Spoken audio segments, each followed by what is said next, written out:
The 24H Series returns to the United States of America in 2019, as it has done for the last 3 seasons. We're live here at COTA then, not far from the centre of Austin, Texas, for a nice warm day now after trying conditions for an open free practice session yesterday. An unofficial test as it was deemed, but the sessions today have all meant something. Free practice earlier on this morning for 90 minutes, but now we have reached the qualifying for the final event of the season. We've already been at the start of the year to Dubai, to the Autodrome there for the traditional start for the 24H Series. That was the opening round of the Championship of the Continents, of course, as well. Then into the European season with visits to Mugello, which will not be repeated this year and possibly not for future years. It's Monza in 2020, but an enjoyable visit to Tuscany at the end of March. Then on to Spa for the 12 hours there, to Brno in the Czech Republic, and then the back-to-back 24-hour races at the Algarve International Circuit in Portimao, and to Barcelona as well at the end of August, start of September. So here we are in the USA to decide the Championship of the Continents. And over the next 45 minutes, we'll be deciding the order of the cars on the grid for tomorrow's race start. So a chance to have a look at this fabulous venue, which downtown Austin is a fabulous city to visit as well. Great history within music and culture too, and historical buildings to visit whilst many of these guys are here in this part of the world. Strong American backing once again in terms of the entry, but also the regulars from the European season have taken the opportunity to come across the pond and again enjoy the delights that Austin can offer, both off track and of course on. There are 24 hours indeed to be racing across Saturday and Sunday, but a span of just over 33 hours from the start of the race through till 9 o'clock Sunday night, and a trying track with 20 corners in total. Welcome to the pit lane. Whoa, bathed in sunshine. We finally got rid of that pesky, unpleasant weather we had here the last couple of days in Austin. The rain has gone, the sun is coming out. Even though it's a little bit parky in the morning, it's now beautiful sunshine, very warm. And we've got the only reason I've got this extra layer on is to show off the fantastic Creventic COTA sort of jackety thing. We have TCE qualifying coming up, 45 minutes, 10 cars battling it out. Should be an interesting one. We've got a pretty big TCR battle underway. But Johnny, what's going to catch your eye here in TCE qualifying? Well, the TCR battle, without a doubt, that's going to be closest with lots of different manufacturers represented. There's also a championship to be decided as well between AC Motorsport, who have been getting some good results across the whole of the season, really, but stand in good stead regarding the Championship of the Continents, and the Autorama by Wolf Power Racing car as well. The machine, which is numbered 114, it's a Volkswagen Golf and has had some very strong championship results so far, but there are 2 machines from that squad here this weekend, Paul Truswell. Yes, that's right. The 114 and the 112 cars from the Autorama are going to try and, I think by virtue of having that extra car there, squeeze the AC team out of the points. I think that's their plan at least, and it'll be interesting to see how it pans out. I think the other thing that's going to be interesting that we're going to be looking out for during this session, 45 minutes, but with only 9 cars out there, or 8 cars out there, and one of those is a Cup class BMW car, quite a few of them, I suspect, are going to be doing a little bit of race training, because the the unofficial test sessions yesterday were really worthless because the weather was completely different from the way it is now. And so I think that what we're going to see in this session is a driver going out, setting a banker lap time, putting in what is a potential grid position setting lap, but then they're going to kind of go back, regroup, work out whether the car is comfortable for all the drivers in the team to drive. And I think we're going to have to kind of keep on our toes to spot how that plays out over the 45-minute of the session. I suppose the advantage of having only 8 cars in this part of the race, Shay, is that track space shouldn't be an issue. I just wonder whether, I mean, 45 minutes is a long period of time to need that qualifying time. This is an extension to free practice as well, but are we going to see an initial run of maybe 2 or 3 laps, then some cars parked up for a little while, new set of Hankooks put on the cars, and then a second run later on in the session? 3.4 mile track, 8 cars. Yeah, that tells me that there shouldn't be any complaints about having traffic in front of you. It's pretty rudimentary math to try and figure that out. But even so, I agree with what Paul was saying. Use this session. Yes, put in your fast lap, make sure that you qualify well, but ultimately it's a 24-hour race. It doesn't matter if you qualify 1st or 7th. It's just bragging rights and a thank you to the crew, ultimately, for giving you a good car to go out there and play with for 24 hours. But focus more on trying to get your drivers used to this track. It's not the easiest place to learn. Okay, 20 corners, but they're quite complex.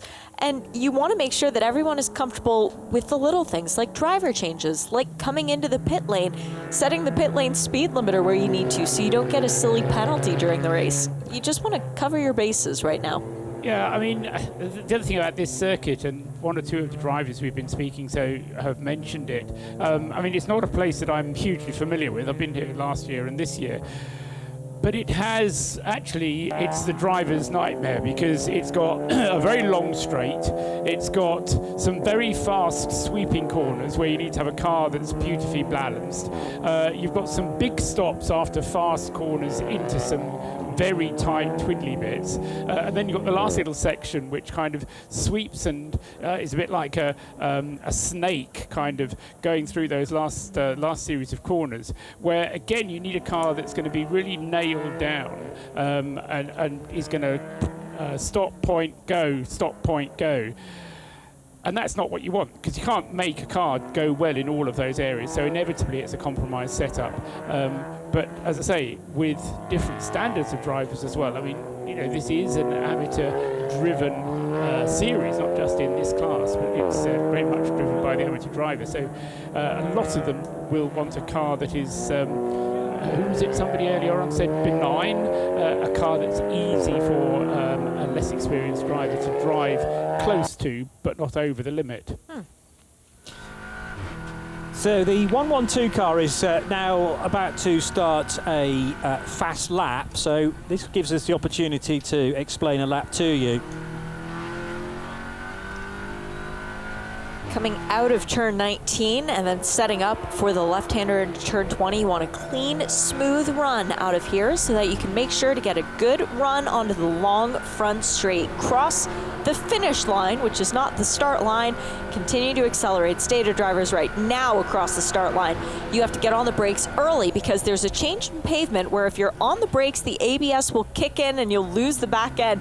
It's a bit messy going through the tight left-hander that is turn 1. Now come down into turn 2, right-hander. Let the car pinch the apex but drift back out and get set up for the left-hander on turn 3. You want to sacrifice that corner to get a good run into 4 to start the S's. Right, left, right as you come back through into turn 6. Have to be careful not to get turned off the course to the left and take the shortcut, which is just known as the West course. More turns, this twisty section that is the S's complex, up into what is turn 10, a left-hander, and then you get the chance to breathe for a moment. A slight kink on the back part of the track as you let the car run all the way out to the right and then hard on the brakes into the hairpin on the furthest point of the track from the pit lane. That is turn 11. Bring the car in tight, but don't run over the orange curbs or else you might upset your suspension. All right, now we're on the backstretch. We've got some time to breathe. Ride the bumps. Make sure that all your gauges are good. Make sure that everything is in the setting as it should. You don't have your traction control turned up too high, do you there, Mr. Driver? Bring the car back over to driver's right. Check your mirrors drivers. Make sure there's no faster GT cars behind you. Hard into the brakes, into the left-hander at turn 12. Pinch the apex. Really want to diamond off that corner as you let your hands open back up and then get ready for what is the right-hander at 13. Hold it in close for 14 as well, and then let the car drift back out for that tight little, what would you even call it, Johnny? It's not really a hairpin. The left-hander that's got sort of a double apex. You have to choose your poison as to where you turn the car. Then set the car back up to the left side of the track. The never-ending complex of right hands, turns 16, 17, and 18. Don't let the car run all the way out towards driver's left as you set it up for turn 19, and don't hit the bump at the apex of the left-hander at 19. And don't overdo the track limits at the exit of turn 19. It's a very complicated one around the circuit. Then take a quick breath, turn in tight to the left-hander for 20, put your right foot down and cross the finish line. And Yannick Mettler's just done exactly that to go to provisional pole position. So Yannick Mettler, who's had a busy year, including the Dubai 24 Hours and the Nürburgring 24 Hours, but has also done a full season of the Michelin Le Mans Cup as well, supporting ELMS, racing a Mercedes GT3 AMG, and now back to his bread and butter regarding the 24H series, a TCR Volkswagen Golf, and it's a 223.575, although only one absolute best sector there, although Yannick's now made sure that he's obtained sector 1 as well as an absolute best, but Anti-Bury's really not very far away. Well, yes, and I think, in fact, Yannick was setting fastest sector times, but Anti-Bury is behind him on the track and kind of taking away the fastest sector times as he went through there. But just still a second slower, though, is the Finn. So on that last lap, yes, he was. Yannick Mettler having set the fastest time. Anti-Bury coming in with his fast lap time just after it. But yes, as you say, he was a little bit slow, nearly a second slow, just over a second, wasn't it? Yeah, slower. So a 223.575 against a 223.588. 593, sorry, for Anti-Bury. 588, I was right first time, for Anti-Bury. Vincent Rademacher is in the AC Motorsport car. Where's Stewie Hall? Stewie's in the Monlau Competition Cupra, number 107, and is currently only 6th fastest. Stewie will be disappointed with that. I reckon the two Autorama cars are helping each other around, although it's a bit of an after-you there, isn't it, as Yannick Mettler dives past the 114 car. Christoph Ulrich is driving the 114. But the funny thing is, Paul, that Yannick Mettler's name is on both of those Volkswagens. He is qualified to drive in both of them and is expected to over the course of the race. So we could have a situation where he sets fast time in car 112, as he's just done, gets out and gets into the red mirrored car instead. It could happen, and people have finished first and second, or second and third at least, in Creventic races before. So yes, I mean, nothing to stop you driving in two cars. Two is the maximum that the regulations allow you to drive. You're not allowed to drive more than two cars, but the only thing you have to be slightly careful of is that you obey the driver rest time periods between getting out of one car, getting into another. But the two Autorama cars currently nose to tail, but Anti-Bury goes quickest of all. Anti-Bury then in the 131 Baz Kooten car, the top car sport by Baz Kooten Racing. Anti-Bury goes top of the list now, 2 minutes 20.994, and that is 1.1 seconds quicker than anybody else.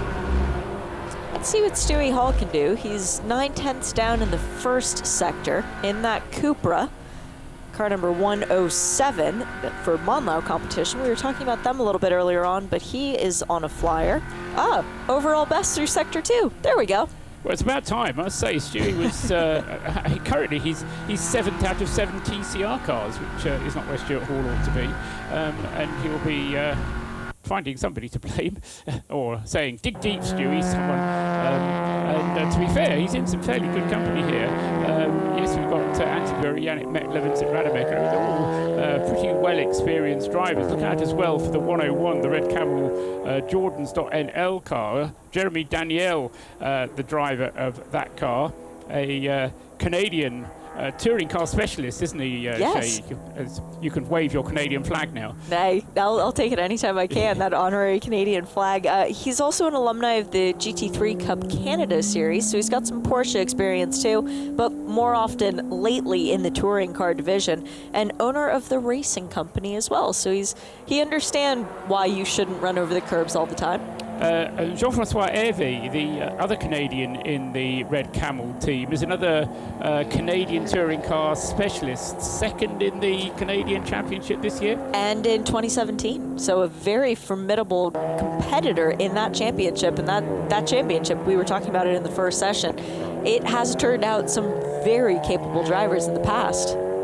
Yes, I think Jeremy, the driver of the car at the moment, is going to end up being the quickest of the lot of them. No disrespect to Stephen Lickridge or Yves Breukers, but I think Jeremy, they've got the right driver in the car at the moment to go quickly. They're caught up at the moment behind another of Shay's favourite cars. This is the Honda Civic. Shay, that was one that was catching your eye earlier on in the hands of the Atlanta. What are they? Atlanta Speedworks Atlanta team. Speedworks is the team, yes. It's an all-American driver lineup, so you can say in the hands of an American and always be correct for that car.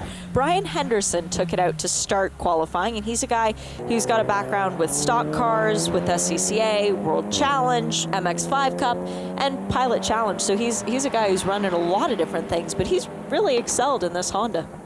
We heard a little bit from Nick Damon at the start of the broadcast, so he's still in the pit lane for us and getting reports.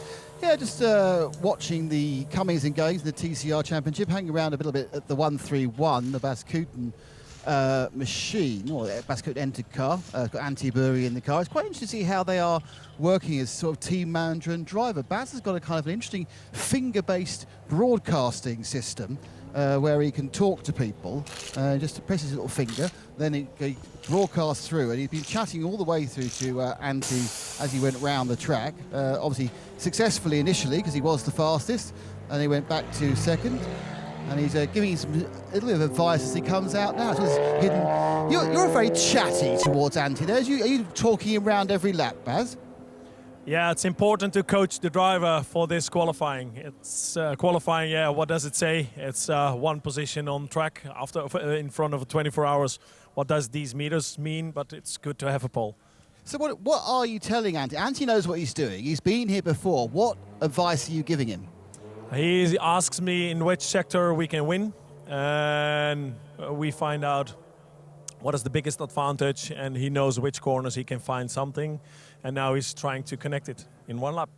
So you've been about 10 minutes. You've gone and put a new set of front tyres on the car for another run. That will take 5 or 6 minutes.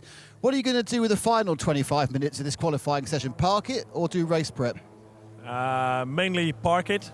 We have to bed in a set of brakes, so that's what we're going to do as well. And when we need faster lap time, we have a shot for a third set of tires. They're already in the sun here. As you say, it's only, 2 meters further on the grid of a 24-hour race. Why is it so important? Of course, the name in the in the results, to have pole position, it's always good. We don't make a special setup for qualifying. It's not worth it. We want to have data, and we want wrapped-in tires for the race. That's what we need. That's what we make as well now. Great stuff. Thanks, Baz. I'll get back to chat to Antti, who should be somewhere down the back of the track. And Antti Burri with experience with 3 different teams, I make it, this season. The LMS racing squad with Baz Kooten. He's back with Baz's outfit, Top Car Sport, here at COTA, but has actually done one race with Autorama in the 112 earlier on in the season. So clearly his contacts are pretty good.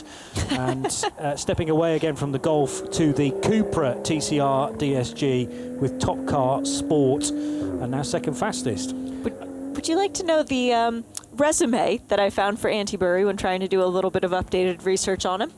2018 TCR champ, TCR Germany champ, raced in Porsche Carrera Cup Germany, Blancpain, 2013 Porsche Carrera Cup Finland champ, 2012 British Formula Ford champ, 2018 Nürburgring 24 class win, and then the win at Barcelona, the win at Brno, the win at COTA last year. I mean, this guy, apparently all he does is win. Yeah, a Formula Ford Festival winner as well at Brands Hatch in his Formula Ford days. I know we often have Andrew Marriott with us, and he's a big fan of Anti-Bury, who kind of, as a lot of drivers do, started off with a single-seater career and it ended up not quite going anywhere, but still able to extract the very best out of a car. And I think going back to that question that Nick was trying to get Baz Cooten to answer about what's the point, I think it is far easier if you've got a team of drivers to say, we have the fastest car, now we can go out and win the race. If you're going from qualifying where you're qualifying third, fourth on the grid, you're not going into the race with that mentality of we have the fastest car. And I think there is that kind of psychological aspect to a race, regardless of the actual physical advantage of starting at the front, but there's a psychological advantage of saying, look, we've got the fastest car, we can win this, and it just gives your drivers that extra little bit of boost in the run into the race. So kind of takes away one excuse at least. They do still have a driver's handbook full of excuses, well, though, Paul. There's lots of them. I was fascinated to see on the front of the Cup BMW, we've got this one BMW 240i Racing Cup car from Zorg Rennsport, which has sponsorship from Gerry on the front of it. Now, it's not quite spelt the same way, but Gerry Willems is the, I'm not quite sure what his title is, but he's the top man in Creventic, and it's almost his company. And so quite whether the Zorg Rennsport team are trying to ingratiate themselves towards Gerry Willems, I don't know, but I love the colours on the orange and magenta coloured BMW that is the only entry, sadly, in the Cup 1 class, but they'll be out there, and the idea will be to go round and round, stay out of trouble, and get the car to the finish. Absolutely right, and I'll find somebody to race with somewhere along the way, I'm sure. So 851 in the orange and maroon colours, heading now towards the end of the lap. Well, a few more corners to go yet, including 16, 17, 18 that were all flung at you in quick succession. Important to get turn 19 right as well, which you enter at high speed, and then they may take the decision to enter the pit road, which via the pit road entry lane you bypass entirely turn 20, because that shortcuts the normal track, which would go across the finish line. You would go across the finish line before the start line. They're in different places. And it saves you 65 metres coming into the pit lane. Wow, that's significant. Yeah. And I'm sure you've done the calculation as to how much time is potentially lost if you had to take a drive-through, for instance, not necessarily calling with the team, because it's not quite as simple as timing a car from pit in to pit out, because of course you're still moving. So there aren't drive-through penalties in Creventic racing, though, are there? They tend to do all of their penalties as part or in a stop penalty area, so they tend to be time penalties, and you take that as part of your pit stop. You don't have a specific drive-through penalty. The pit lane is 408.2 metres long, and so you can work that out at 40 kilometres an hour, which is the pit lane speed limit. Work that out for yourself. 40 kilometres an hour. Ooh. So that's slower than what the Radicals do, which is 40 miles an hour. And their pit lane delta is 22 seconds. Right, it would be... So, yes. More than that. Yes. Yes. It's a calculation that some people think is a closely guarded secret, because the problem is actually, as Johnny was referring to a moment ago, it's comparing that to the time that it would take you to get from pit in to pit out on the racetrack, travelling at full racing speed, and that's something that you have to do with a stopwatch. Yes, I'm sure there's a calculation you can do as well, somewhat, but it's a pretty complicated one. But yeah, the time that it takes to transition the pit lane, as it's sometimes referred to, isn't a straight penalty. We've discovered that in many other races in the past. Tell you what, Mike Johnson is here on the Volt Racing Park Place pit box. We'll just ask him, because he's good at doing complicated math stuff like that. So, yeah, Mike, if you could just send us a note, that would be great. We do have a new fastest lap, though, because Anti-Bury, hearing our praises about him, has decided to reclaim provisional pole position in that car number 131. So the top car is indeed the top car. Very good. With now, it's still the Yannick Mettler time, but we now have Konstantin Kletzer at the wheel of the Autorama car, but the time for that car is a Yannick Mettler time, 2 minutes 20.778.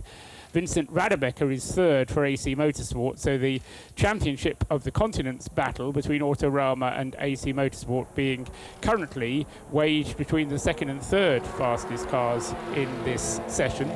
three different manufacturers at the top. One from Cupra, that's the quickest time for Baz Kooten. A Volkswagen second and an Audi third, except I didn't quite get that sentence out before there was a change, Shay. Sorry, Paul. Stewie Hall, also hearing us sing his praises and not living up to them, has now lived up to them. About bloody time, Stuart. 2 minutes 19.745 from Stewie Hall then puts him on top of the list. Great performance then from the Monlau Competition team. And another one for Nick to possibly investigate, because when I was down at Monlau earlier on, again, it seemed to be staffed mainly from the mechanical point of view and engineering side by people from Monlau Competition, which is basically a Spanish university for motorsport qualifications. And even though it's got a team full of British drivers, all of the mechanics and things are coming from the Monlau College or university.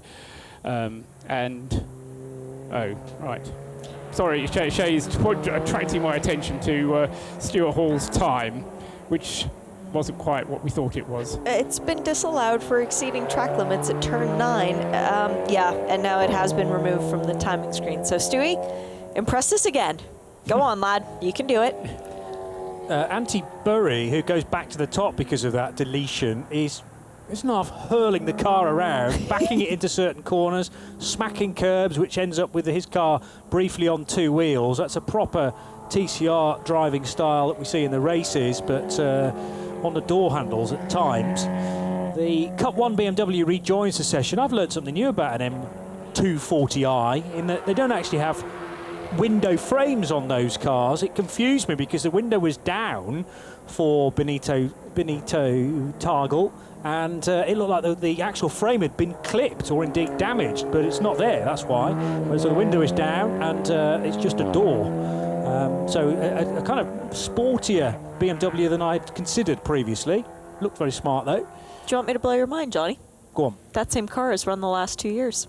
Is that right? Yep. You think that blows my mind? It's finished second in 2017 and 2018, but the new livery does make it look very different. Yes. So, no, but that's the type of car that we get 20-odd in a VLN race or an N24 type race as well, but very often people don't have the windows down because it's chucking it down with rain and are far more sensible than that. So in effect what you're saying is it doesn't have a proper B pillar. There's no B pillar, and there's only half an A pillar as well. It's just sliced halfway up, so it has a little tiny piece of glass, it would appear, behind the door mirror. But when you've got the door window down, there's just an empty void above it. Yeah. Stuart Hall has done it properly this time. At least we hope he's done it properly this time. He's done another lap in the 2 minutes 19, so 2 minutes 19.772, which is actually quicker than his best the previous time around. So 2 minutes 19.745 was the one he had disallowed. 2 minutes 19.772. Oh, it's not quite as quick, is it? But it puts him quicker than anybody else.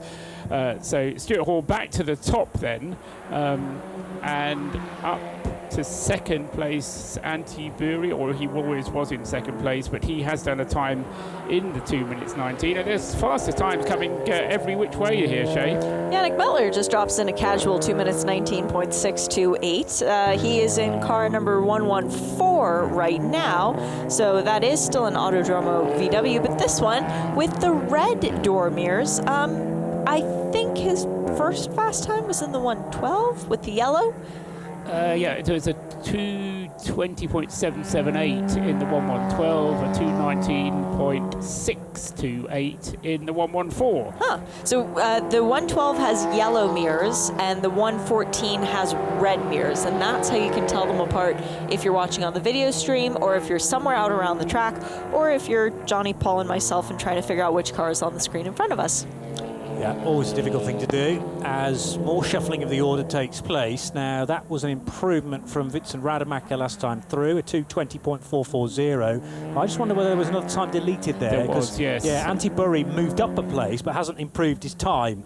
And that's because Yannick Mettler's had a lap taken away. So, is that the 219.628?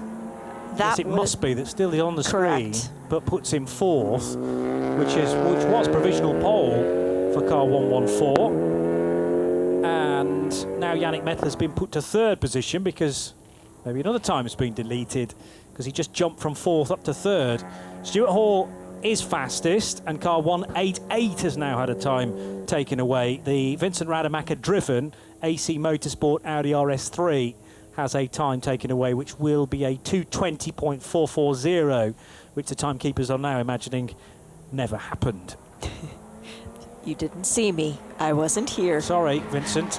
You might have thought you did that lap, but we've judged it to be illegal. Ah, no, and it was for track limits at turn 19, which, again, is going to be a place to keep an eye on because it is very easy to overrun the track. And we've seen certain series this past year even electing not to enforce track limits at turn 19. The problem is then subsequently the safety issue on that exit of the corner. I think as long as it's consistent, whatever the rule is, then it doesn't matter so much. But I think the important thing is for the drivers to know what's going to happen. And I mean, they will use. I mean, during the race itself, they will be given a warning before they're actually pinged. In qualifying, it's not quite the same because obviously you just have to pull one lap out, and if you're then given a warning for it, then it ceases to have the purpose that it's been designed for. But no, I think. It's fair dues, and as long as the imposition of the rule is consistent and everybody is playing to the same rule book, then that's fine. So the number 3 now displayed on the side of the AC Motorsports Audi. Vincent Rademacher still at the wheel, and Nick Damon watching a pit stop for the car that Stuart Hall is driving. Is he done with the session? No, you see, I kind of thought I'll walk up here, you know, and he'll get out, have a lovely chat with Stewie, and go off limits, still fastest. But no, it's very serious today. I know what it is, because they've also put a new set of boots on the front of the 107 car. He's trundled off a little bit, I think, to get some fuel, but they are going to do another run. So this TCR battle for pole's been taken very seriously by everyone. Yes, I mean, the track temperature, or at least the air temperature, was about 15 degrees when I went out earlier on and took a proper measurement of it in America, and that's 60 degrees Fahrenheit, just shy of 60 degrees Fahrenheit, but as close to 60 as you can get.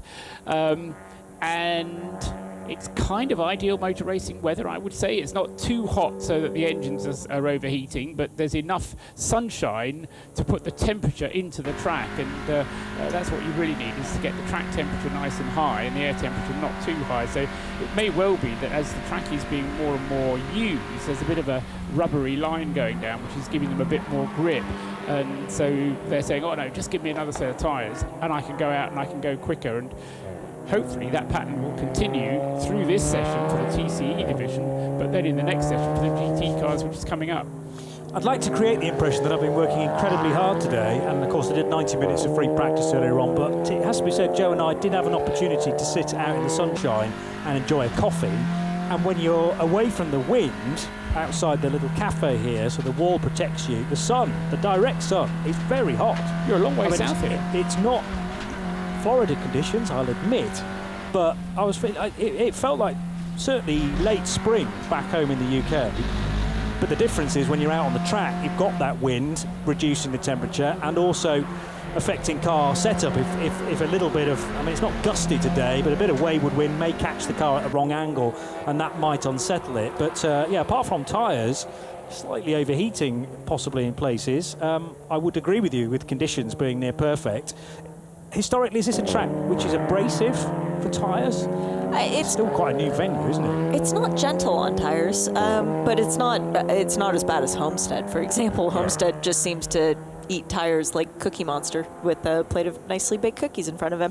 And I suppose the corners that come at you very quickly, 13, 14, and then 16, 17, 18, that's going to really eat the tyres, isn't it? Yes. Because of all that lateral movement and sustained loading. Yeah. Yes, and with the GT cars as well, running with far more power than these cars through the rear wheels, that will be something for everyone to keep their eye on. Although tyres aren't limited in this type of racing, you can throw as many Hankooks at it as you wish, as your budget dictates. It's yes, it's constrained by finances ultimately, because there is no regulation that says how many tyres you're allowed. But Hankook do. As all manufacturers of tyres do, when you go and say, please can I have a new set of tyres, they ask you to part with some money for each set. So some teams are more tightly constrained on budget than others. Others decide but actually they want to spend their money in order to go quickly, and that means getting more tyres onto the car. And it's also going to help the runners out there right now in the TCR category with the fact that Hankooks were the last tires out on track too. That's what the Radicals have on their car during their races this weekend. So that's in effect helping the 24-hour cars to be even faster, laying down more good rubber for them to build upon. Indeed so. We've had almost half an hour of the session. We've got another 15 minutes to go, and it's still the time of Stuart Hall now being shown back at the top of the lists with the offences of both of the Autorama teams having been taken into account. Both of, unfortunately, the times of Yannick Mettler, which were decreed to not have been within the limits. So at the moment, the Autorama cars are down in 5th and 6th places, with the 114 in 5th place, 112 in 6th, and those times 2 minutes 20.734 and 2 minutes 20.778, both having been set by Yannick Mettler at the wheel of that car. Meanwhile, at the front, Stuart Hall's car is no longer the fastest because it's now back to Antti Buuri, subject to the officials looking at any track limit violations. 2 minutes 19.586 now for Antti Buuri. And Jeremy Daniel gets in on the act of having his time disallowed as well in the 101 Red Camel's car. And that puts the Red Camel car back down to 7th out of the 7 TCR class cars. Over the line goes Benito Targal again, the Mexican driver for Zorgrensport. And even he's had a time disallowed, Johnny. Really? Still top of the class, though. He's still top of the class. i.e. 8th of the 8 TCE series entry, but the only Cup 1 car in the field. And that car, like a bucking Bronco, through turn 2 there, getting plenty of bounce on from the rear left corner of that BMW. So now into the fast sweepers, 3, 4, 5 and 6. 6 gets tighter and tighter, though, as you clip the timing loop at the end of sector 1. And then tricky 7, 8, 9, which I kind of quite like those sweepers because the first part of them gently open up and get less severe, but then 8 and 9 can really catch you out. You have to remember which bit of the sweepers you're on because 8 is particularly tight and 9 can spit you out way over to the right where there is a wall, and if you've made a big enough mistake you could easily find it. 10 pretty much flat in everything this weekend, I would think. You would hope. I mean, Well, the other yeah, thing with you're not 9 trying hard is enough, it's not. The other thing with 9 is you're getting a lot of gradient there. It's not quite as steep as going into turn 1, but there's quite a steep gradient going up to turn 9. And again, we briefly caught a glimpse of the 851 BMW going all 4 wheels over the white line there as you try and On cut the it exit? off actually on the apex of turn 9 as you get up to the top of the hill. Possibly he's got the excuse that it's a blind entry, but you have to commit yourself to it. But there's definitely an advantage to be gained. Antti Buuri is in the pits. Also just coming into the pits, Jeremy Daniel with the Red Camel car. Vincent Rademacher back out now for AC Motorsport. What a fantastic display of diversity that we have out on the track right now. No 2 drivers are from the same country. So it's a Finn leading the way from an Englishman, then an American, Belgian driver, Hop Suisse, Italy represented back in the 6th position, Canada, and then rounding out the field, Viva Mexico.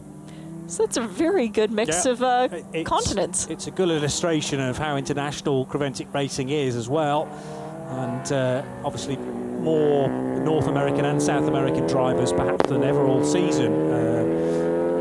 Teased to come to COTA this weekend to sample the Creventic way of going racing. And maybe it will work in reverse next year and a few more crossing the Atlantic to experience 1 or 2 European races. Of course, we have a sort of permanent team from the US, as in CP Racing. We'll see that squad in the next 45-minute dose of qualifying. But still 11 minutes to go. So, again, like free practice this morning, the time's disappearing very quickly indeed. And most teams electing to stay out for the majority of this session. Interesting from Baz Kooten earlier on to say we don't really go for a qualifying setup, just not really adjusted the cars at all from free practice this morning, and we'll fine-tune that throughout the course of the weekend without any radical changes. So all the more reason to utilise this 45 minutes as much as possible, particularly as you've not got tyres to conserve for the race. We've seen 3 cars that haven't changed drivers at all during this session, so use of it as a practice session, well, I was completely wrong on that. Yeah, there is the choice that could be made to switch drivers, and as many as 5 that some teams have to go at, but I suppose you're going to lose far less time by keeping the same driver at the wheel, and generally speaking it's the quickest of the combination that has been given qualifying duties. Anti-Burry now on an outlet, holds on to the fastest time so far, but only by 0.186 of a second, and then a further half second, just less than, back to Todd Lamb in the 126 Atlanta Speedworks Honda. Todd's another driver who's just had a time disallowed for exceeding track limits at turn 1. So there are various points where the officials are particularly keeping an eye out. Obviously turn 19, Shay's already spoken about that. Turn 9, we've had a time disallowed for Jeremy Daniil. That was because of a track limit excess at turn 8. So you name it, and you've got to be careful there. Part of the problem, I suppose, with running at a Grand Prix circuit like Austin is that track limits can be overdone without a great deal of serious consequence. Yes, but I suppose the argument is if there was gravel there or grass, then people would be less inclined to go there or take the risk. So, this is a safer way of going motor racing because there is so much runoff, but then the track limits have to be policed. Unless, of course, it's an IndyCar race, and then it doesn't matter. Yeah, because turn 19, you can go virtually up to the Armco barrier. Just go to the parking lot. Just keep going. Fine. It's quicker that way. Well, it's interesting that you referenced that because IndyCar is particularly harsh about one line in Long Beach. That the pit blend line, they say treat it like a wall, and if you go over the line at all, they will give you a penalty. So they're very particular about track limits where there isn't a wall, but they pretend there is. And yeah, off the soapbox, it's all good. As I say, as long as it's well briefed, so that the drivers know what they're going to have, and then enforced equally to all competitors, then I don't have an issue with any kind of rule like that. I was lucky enough to be at the Race of Remembrance, just to drop that one in last weekend. They don't have any track limits, they don't have any walls. What they have is some very boggy grass. And if you do go over the track limits, you can't come back on again because the car just sinks into the grass. And it's you've seen this, Johnny, at Anglesey. Yes. The problem is at Anglesey, if you push the track limits too far, you'll end up on another part of the circuit. Or in the sea. Or in the sea. But turn 1, you could understeer off there and find yourself on the exit at turn 3 or 4 or whatever the number. School. Yes. Just to finish that point, I agree with you if it's the same across the board, but then the difficulty is the safety of the circuit can be compromised because it's designed to have that much runoff and then a wall. If all of a sudden the race cars are 30 feet the other way, to the right or to the left, then you start to think, okay, it's no longer homologated potentially, and the safety of spectators comes into question. That's the only issue that's been introduced to me as an argument in recent times, and I've gone, oh yeah, hadn't thought about that. Yeah. So, yeah, but that's not a problem this weekend because clearly track limits are being closely observed and many people have been on the wrong end of certain decisions. More news from Nick Damon is that Stuart Hall's been back in again. He's now in the fueling area, but a new set of tyres certainly on the front wheels for that car. So another push for Stewie Hall, we're hearing. We just had 3 will look to be F-18s flying over the racetrack, coming in from turn 20 up towards turn 19. So maybe they're really here to enforce track limits, Johnny. I was going to say, they're quite a way off the track, aren't they? Yes. I was thinking, stay within the track limits or we'll shoot at you. Yes, exactly. 2 cars in the fueling and 6 cars out on the racetrack make that 7. because the Autodromo number, what is that? 140? No, maybe that was the 107. Maybe that was the Monlau competition. Cooper of Stewie Hall heading back out onto the racetrack. Yes, I think he'd gone from where Nick Damon was and was still getting the fuel put in. The fueling flow, very slow. I always used to think it was just about a litre a minute. It's actually less than a litre a minute. So actually, you'll probably get faster fuel flow at your local petrol station. A litre a minute? It's less than a litre a second. I was going to say. Sorry, a litre a second. So if you're going to put 100 litres in, then your stationary time is going to be very nearly 2 minutes. And are the pumps sourced locally, or are they? Here they're local, right? And for the first time, obviously it's quite a job to get the cars here. And mostly they're done through being shipped. And I assume around Europe, do the pumps go with Creventic then? Well, they come from the fuel supplier, but it's worth mentioning that we have a new fuel supplier for the COTA 24 hours this year, because we have Gulf appropriately. Very cool. Providing the fuel for the competitors. So I'm assuming that the fuel flow is going to be about as slow as it is from the other supplier, but we'll find out in good time. Well, Stewie Hall, with his Gulf connections, having driven all those Royal COTA cars through the years, will be very happy with that decision, I'm sure. Indeed, no doubt will be wearing his Gulf stickers with pride. And a fighter plane update that looked to me like an F-14 Tomcat, which is weird because those were all taken out of service. Maybe it was an F-15 that was joining the party, but quite an interesting group of planes flying over. There you go. Why is Joe Bradley staring at me mouth agape? Good knowledge, Shay. I've grown up at the Homestead Air Force Base, home of the Makos. 4 minutes left of the session. So Anti-Bury still top of the list and escaping penalties which have been thrown this side and the other. 2:19.586 his best. Stewie Hall out on the circuit again with time to set a quicker lap. 2 minutes 19.772 is the time that he's aiming to beat.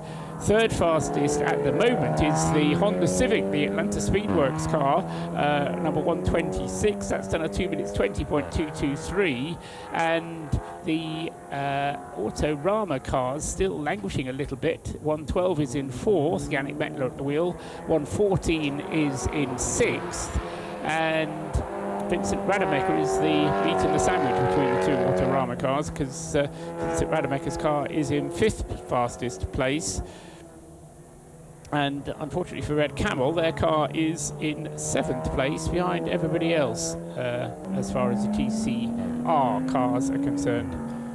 Scrabbling for grip coming out of turn 9 was Lucas Deserich, the Swiss, and he is currently sixth. And actually, that may well have been the 112 car of Yannick Mettler earlier on in the lap. Yeah, 30.116 looks like a respectable first sector time. That's the best that Yannick's managed all session. And the other Autorama Motorsport entered Golf is the 114 car, and crosses the line now to not show an improvement, a 2:34.079. But the best time for that car is still a 2:20.734, which puts it in sixth position, just reaching the top of the hill at turn 1 now. Yannick Medler's in a good lap in the sister car too, as he comes through turn 14 through that tricky little complex. It's a very weird corner when you're actually out there in a car, Johnny, trying to figure out where to set it up for that 14, because you almost feel that you should be turning in sooner, but then the trick is actually to go well wide to driver's right and then cut back sharply through turn to the left. But you can't do that if there's traffic around you, because then people will think you're moving out of the way when really you're just setting yourself up. Well, yeah, I mean, that's happened many times before when the person who's about to do an overtake thinks, oh, he's left the door wide open, but actually taking the natural racing line, and then you expect, or the person behind expects the car to just evaporate. But there's a fine balance between offensive driving, i.e. trying to get a good lap time, and defending as well. And if there's a gap there, then people are going to go for it. Mettler up to third in the Autorama car, number 112. So that time as yet we've heard no message to say that he's had it disallowed. So he's been down in the 2 minutes 19s before. He's got down into the 19s again. Amazingly, though, his time was exactly the same as that of Antiburi, except that Antiburi has just put in a slightly quicker one, which doesn't change his grid position because he was second already. But quickest of all has gone Stewie Hall, car number 107, the Monlau Competition, 2 minutes 19.304. We await to hear a message from race control to say he kept it between the white lines for the whole of the lap. But Stuart will be saying, well, I know I did, and he's looking to me, Shay, as if he might be trying to put in a quicker still, a lap that's even quicker still. The checkered flag will be out next time he gets to it. The remarkable thing, Paul, was that lap wasn't even personal best for him through sectors 1 and 3, and it wasn't overall best through sector 2, it was only personal best. So that was a very stout lap. Stewie just finding milliseconds here and there around the track and looping it all together.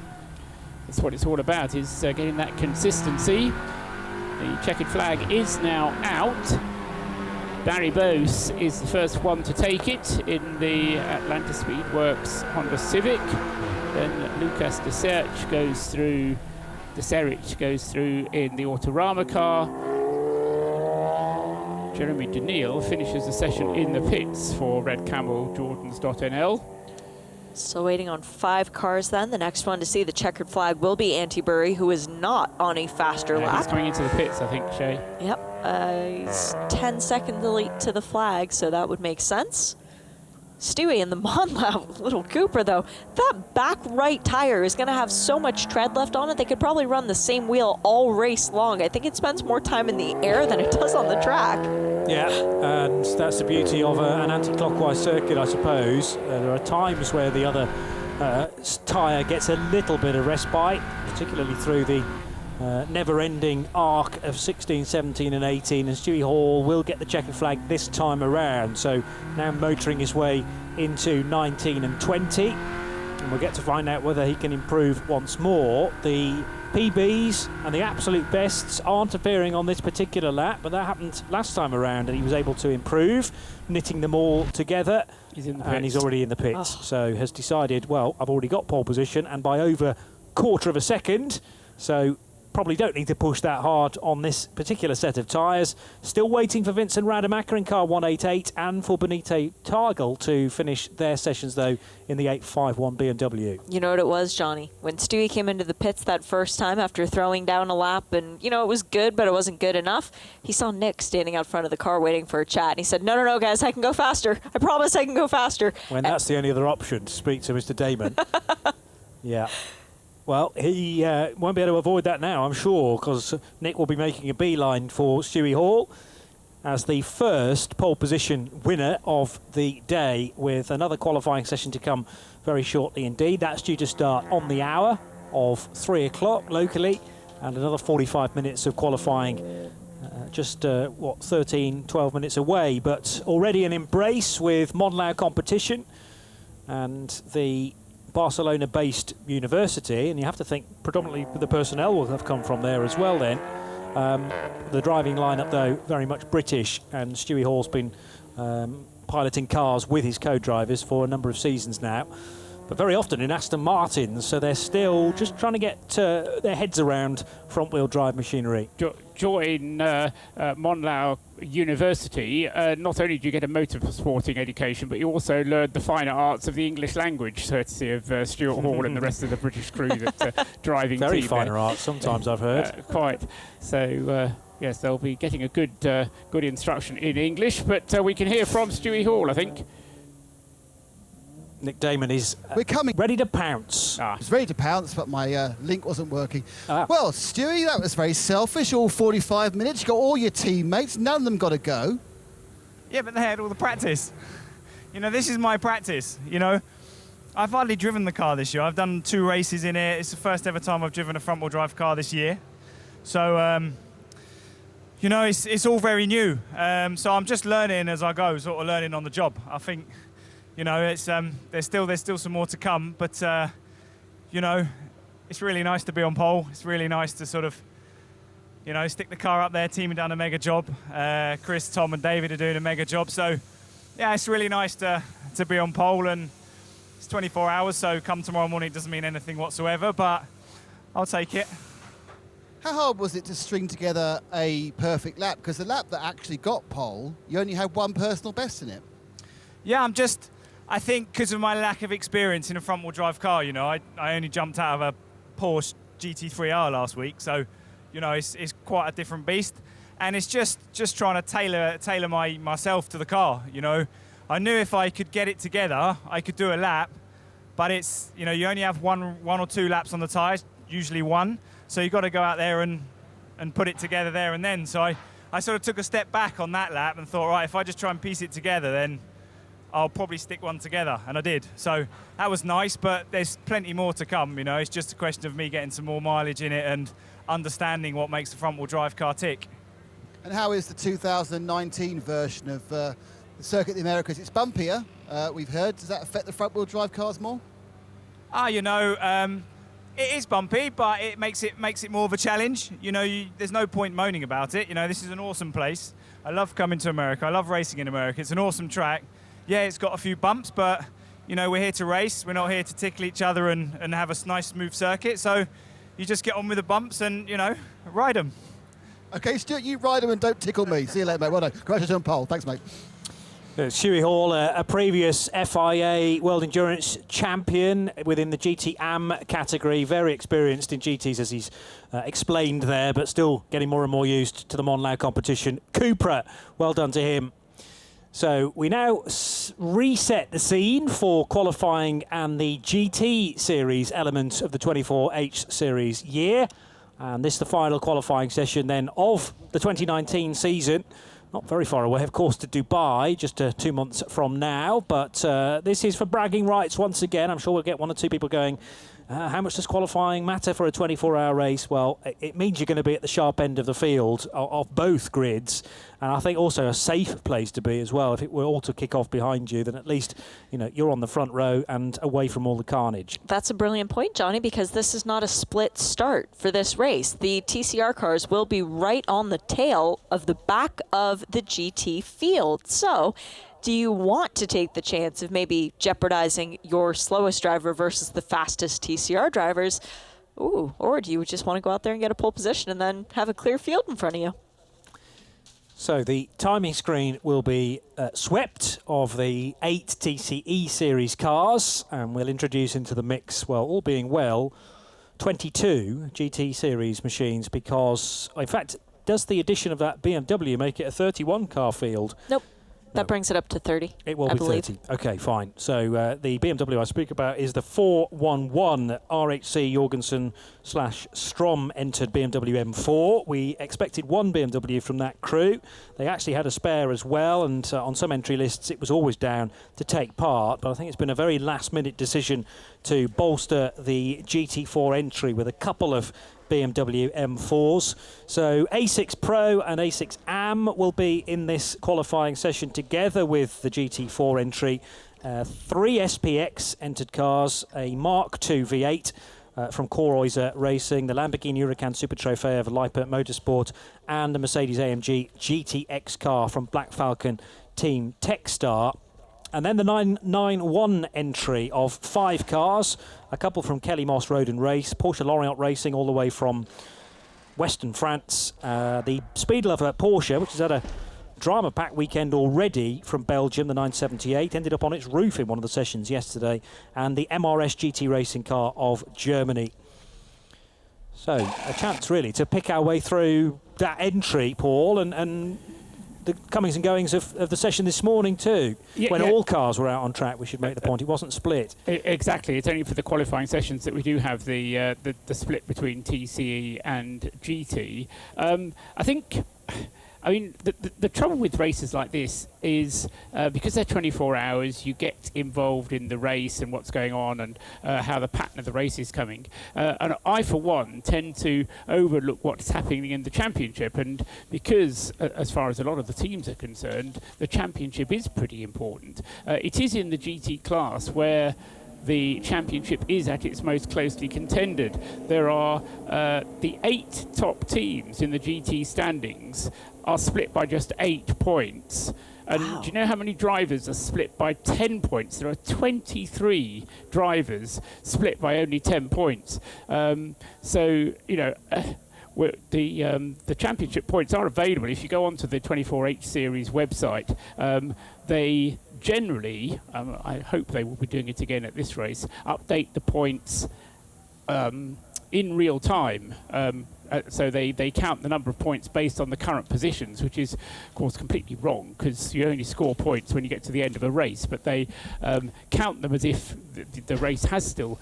So if you're online and you want to have a look at what the championship positions are, go and have a look at it now, print them out, and then you can compare what they are now with what they are as the race progresses. But as I say, in GT it is so close. Lippert with 57 points, Scuderia Praho, who aren't here, with 54 points, Car Collection Motorsport with 54 points, Herbert with 52 points. So it is very close indeed at the top, and any of those three could still win the championship. But Lippert's advantage is that they are the only one of the top contenders who are running in the SPX class, so they'll get a full helping of however many points they can get from their SPX class result. So have to say they do have the upper hand coming into the final round of the championship, but nevertheless, as I say, there are two championships to be won. There's the overall, which is for GT cars overall, but then each individual class, A6,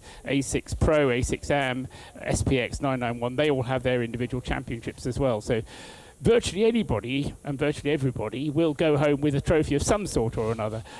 So it's going to be interesting to see how it all pans out. But I think, the other one, which we didn't really talk about during through the practice session this morning, was Car Collection with their number 34 Audi. We talked about the Mercedes, we talked a little bit about the Lippert Lamborghini, but I think the Car Collection Audi should be a one to watch as well, particularly in qualifying, because Max Edelhoff, very quick indeed.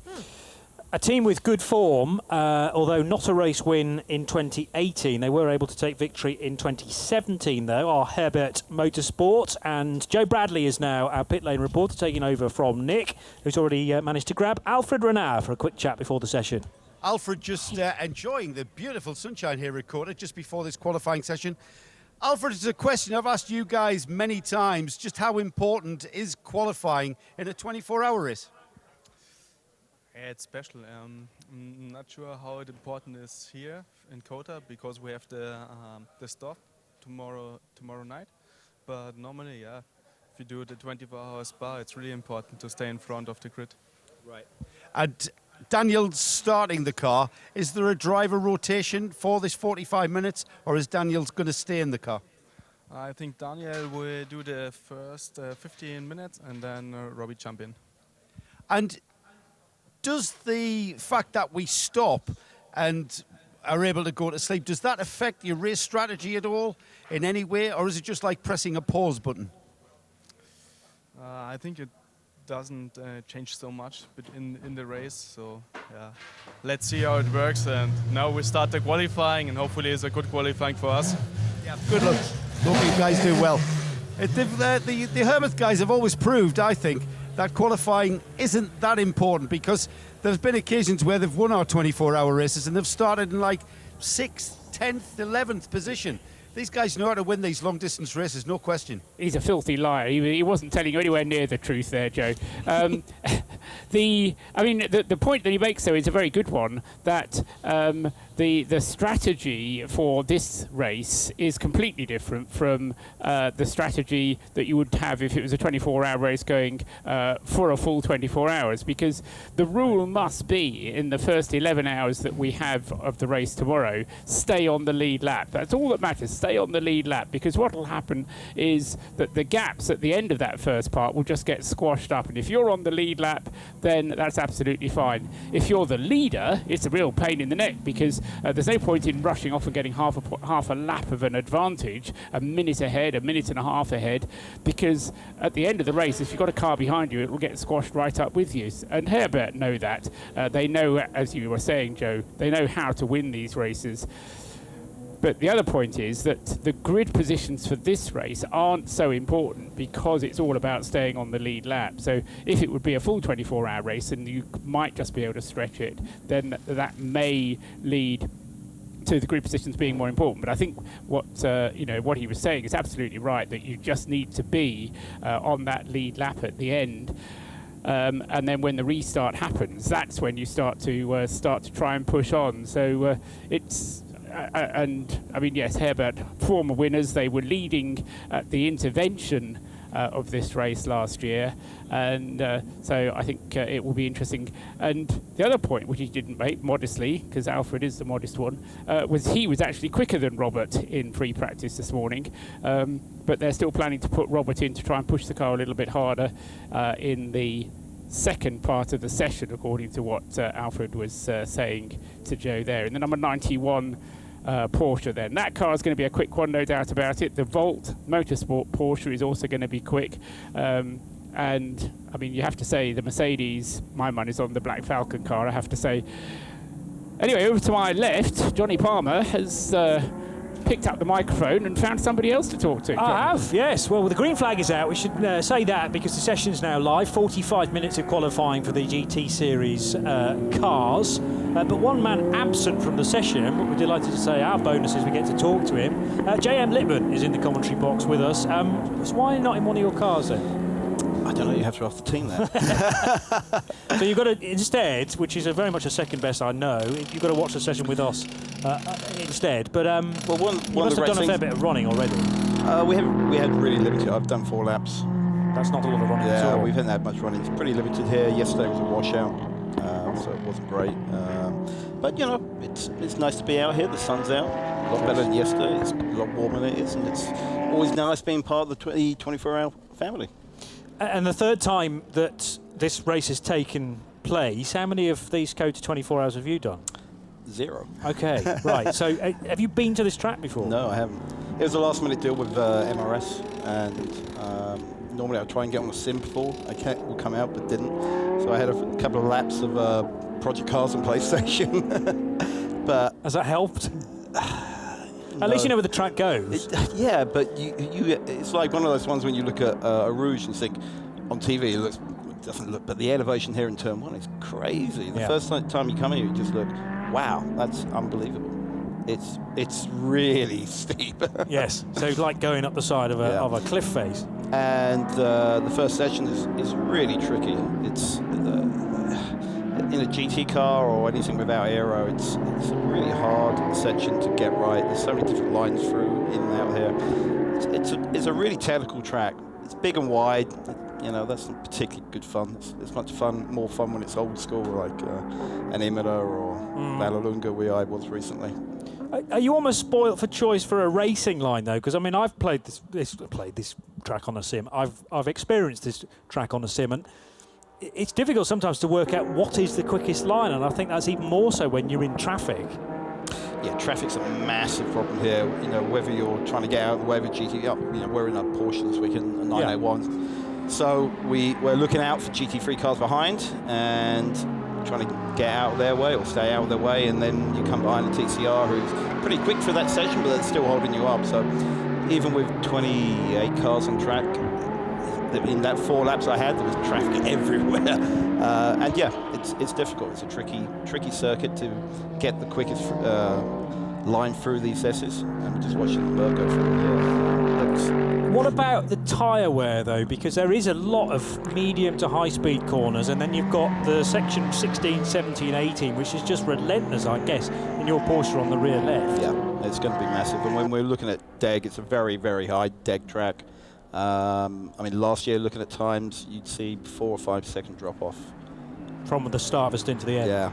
Right. Yeah, wow. Yeah, okay. Really. It's obviously that material. It's a very coarse surface here, and we've got those constant radius corners, which are just going to eat up that left rear. Yeah. Big time. And you've only done 4 laps, but the bumps. A lot of people talk about the bumps. Yeah, turn 9's really the one that is quite tricky. It's not so when you watch an F1, we were all watching it 2 weeks ago. It was it looked like they were on a on a pogo stick. It's not the same on a GT car, because we're a bit heavier, and obviously the suspension's a lot softer. But you feel it, even through turn 2, there's a bump coming through that really unsettles you. But yeah, turn 9, you know, you hit that bump just as you're changing gear, wheel spin up, probably not good for the engine either. You could see a lot of cars having issues, I think, especially with the 12, with the night layover. That's never a particularly good thing. Question for me, JM.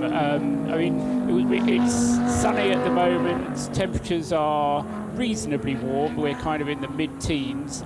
Temperature's going to drop down overnight to around about 5 degrees overnight. We're running through till 10:30 at night. So I know you haven't had the experience of running here, but you have had experience of Porsches before, and you know how you have to tune them and how tyre characteristics change. It's going to be a bit of an issue, isn't it, over the course of the race with the massive temperature changes and then you're leaving the cars for 12 hours overnight. It's a big issue. Yeah, certainly. It's cold temperatures, and rubber tyres do not make good bit feather. Yeah, it's all about, the most important thing of the car is that rubber bit, that black piece of circular rubber, hopefully, that sticks you to the circuit. Nothing else really matters on that car, and it's all about trying to get those tyres to work effectively in the right temperature zone. And I remember being at Silverstone in similar conditions a few years ago in the night. You just couldn't switch tyres on.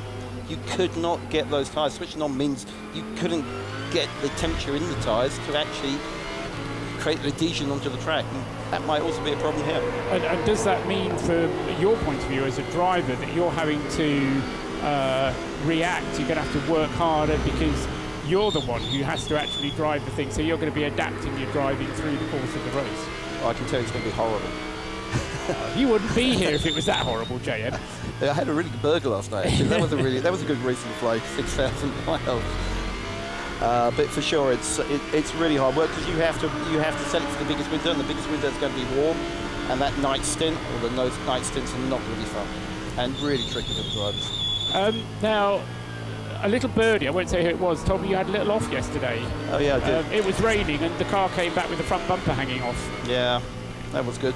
How to endear yourself to a new team on your first flying lap. So it was your first flying lap, was it? Yeah. Oh dear. Where were you going, and what did you do, and whose fault was it? Totally mine. I went off in was it turn 8 or something like that. it was the laziest spin ever, and yeah, I just went for a down change, spun the tyres up, and went to the left.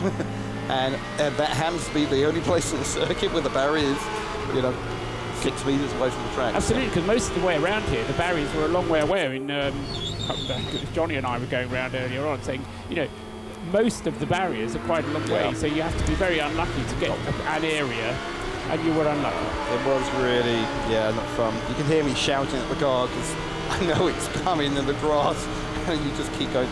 Yeah, it was a tiny kiss. It wasn't actually much damage. They've worked on it. They fixed it. So it was only a bumper. So that burger that you had to buy the whole team burgers, did you, last night? Yeah, that's probably why I'm not qualifying right now. It might have had something to do with it. I was thinking that as well. But no, I'm sure it's all been smoothed over now, hasn't it? Yeah, everyone's happy. So where are we? We're just looking at where we are.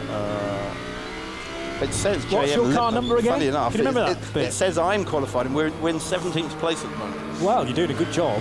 Well, I know for a fact that you're not driving that car because it's sitting next to us. 980 is the MRS GT Racing entered Porsche then, and the 223.251. So what's a good time in the 991 class to be aiming for? I think the 212 will be really good. 213 is going to be good. And actually we'll see Andrew Davis at 211, so that is a very fast time on Hankooks and not Michelin's or Pirelli's, so that's a pretty good time. I think that even may be a track record for Nyama Cup car. Right, okay. Well, we'll look that up. Jan Halen, by the way, is fastest for the overall GT Series pole position, and Jan didn't expect to be here a few days ago, sitting in for a flue-ridden Spence Pompelli. Yeah, thank you, Jake. I thought it was him. So 207.484 for the Belgian for Vault Racing in the bright yellow or bright green. It's sort of halfway house, almost Brello type livery for the Vault Lighting sponsored Porsche. but he has had a lap disallowed for track limits, Johnny, as also has 70 Nick Foster in the Top Sport WRT Mercedes. Unfortunately, Nick Foster's time that he had disallowed was quicker than the one that Jan Hayden had disallowed. So you're right, Jan Hayden being shown in the lead at the moment, and Nick Foster is, where is he? In number 70, all the way down in 18th place. So he's only done one lap and he's had it disallowed. So that's bad luck for him.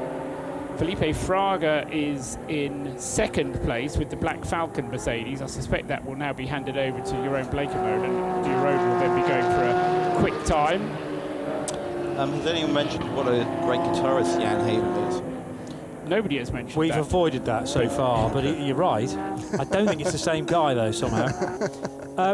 How much research or kind of looking into do you assess as far as the rest of your class is concerned? I mean, have you picked a car that you think you're likely to be racing throughout the 24 hours, or is it all of them? No, I mean, personally, I look at every driver and every team and look at their whatever lap times I can find from previous races and think, okay, who am I quicker than, who might be quicker than me? Yeah.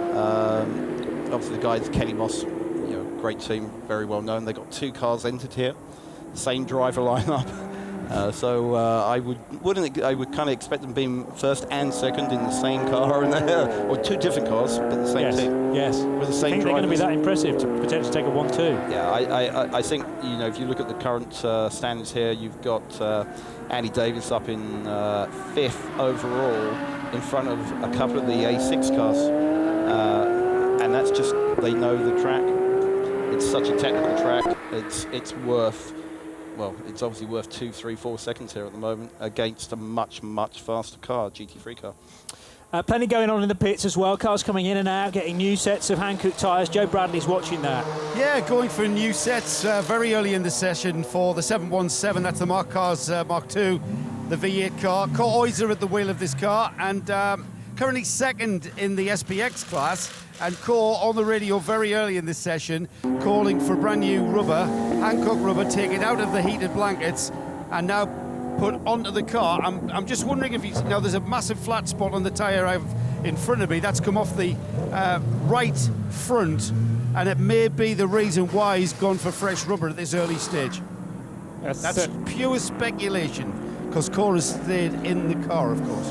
Something you're very good at, so why not let's continue it in the final event of the year on RS1 for the 24H series. There is more racing to come, by the way, before the end of 2019. We're not doing any Brazilian stock cars, which go on till the 15th of December, but there is still a World Endurance Championship race next month. Indeed, looking forward to that one.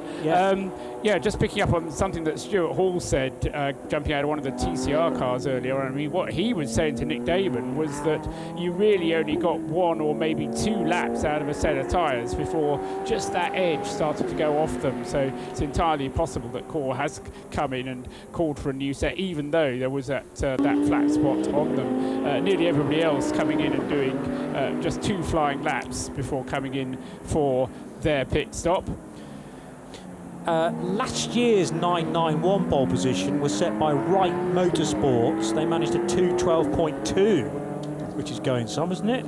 You suggested a 2:12 was possible, certainly. And we've got a 2:11 now. Got a 2:11.160 now for Andrew Davis. Mightily impressive, therefore. I mean, that's such a great time. You're 4 seconds off pole. That's a really impressive drive by those guys. Yeah. But it's got to be on low tanks, you have to think. And Baz Kooten was telling us earlier on in the TCR division that actually they don't do much changing from a race setup to qualifying. I love Baz always says that, but believe me, he always does. Okay. Right, so that's just a line.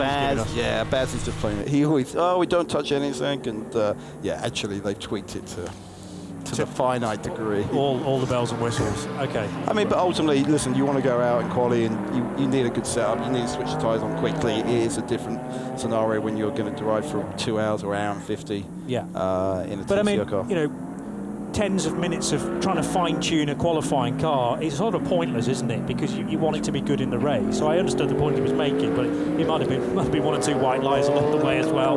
Very unlike Baz Kooten, I have to say. Absolutely. I think, a point which JM can can comment on, though, and good to have him here for this type of thing, is if you do go out and absolutely nail the tyres on your first lap, then they're not going to last you a full hour and a half or whatever it is. So you have to bring them in, although you're trying to get temperature in, you have to bring them in gently, because otherwise they go off too quickly, don't they? Totally. I mean, I've driven TCR and pretty much everything out on this track in the series, so obviously. But it's the same type of Hankook regardless of what car you've got, the right? compound is exactly the same. It's just a size difference, of course. Yeah. One car that we've only just had out is the number 90 the number 90 Top Sport Mercedes. Lucas Stoltz coming out, but waiting until we've got almost a third of the session over before he's come out. But Luca is now out on the circuit. Talksport, you're right, certainly a name for a good result this weekend. Likewise, Volt Racing. So let's go to Joe Bradley and get a word from Trent Hinman. It's a 73 Porsche currently sat on the provisional pole. Trent Hinman, teammate to Jan Helen. Jan is the driver in the car, currently sat on the pit apron. It's nice to see that number 1 illuminated on the car, I would imagine, Trent. Yeah, it certainly is, and it's, I mean, it's Jan's driving that crap out of this thing. He's really doing a hell of a job. We're learning a lot by working with him, but you know, we're happy to be here. A bit unexpected to be running the COTA 24 hours. This was really last second, so big thanks to Alan, the Park Place team, obviously everybody at Volt Lighten for making this happen for us. It's really a pleasure to be working with Richard, obviously Alan, and of course Jan. We're going to keep tuning on this thing, keep trying to make sure we have a better race car for, you know, the course of a stint, not just one lap, but so far things are going all right. Now Jan's just about to leave us, so we can hear him in the background. Knowing Jan as we do, even though he's quickest of the field so far, he'll not be happy with that lap. He's going out to go better, is he? Of course. I think that's just natural for a driver. You know, I don't think you're going to talk to a driver up and down this pit lane who doesn't think that they can come in, make a change or two, and go back out and go quicker, whether that change be to the car, whether that change be to their own approach on the lap. There's always going to be more performance to be found. So that's why we're not really used to these long 45-minute qualifying sessions. It's really a treat, and you know, for all of us to have this opportunity to keep improving the car, that's really a pleasure. I'm probably going to ask you this question again across the weekend for our other viewers and listeners. Change of mark for you. You're in the rear-engine Porsche this weekend. Normally you're Acura mounted. What are the vagaries and differences in both of those cars? I mean, I can talk about that for days, right? You've got to hold it. We do. We have 24 hours to talk about it. More than happy to talk about it for 24 hours. You know, for the most part, I still don't have a whole lot of time in this yet, so I can't comment quite a lot on you know, the 911 itself. Obviously, it's a phenomenal package. Obviously, it's a great car. But you know, at the end of the day, as drivers, jumping from one package to the other, mid-engine layout, front-engine layout, high downforce, low downforce, whatever it may be, our job as professional drivers is to figure it out, right? At the end of the day, it's still a car. It's still got 4 wheels, 2 pedals that you're going to use, and a steering wheel, and it's up to us to figure it out. So both cars have strengths in very different areas. That's something that I'm still getting accustomed to again with this 911, but it's interesting to see and to feel that different perspective. So far I'm enjoying this. I think I'll have a little bit better of an answer for you on that a little bit further down the line this weekend, but so far I'm enjoying my time here. I will ask you that again. Good, and thanks for talking to us, Trent, and fingers crossed I'll be talking to Jan at the park firmly. Thank you. Well, congratulations to Creventic and all involved with the 24/8 series in drawing the 2019 GT Daytona champion to this event. That's no mean feat. We haven't got Mario Farnbacher, but we have got Trent, and that's good to see.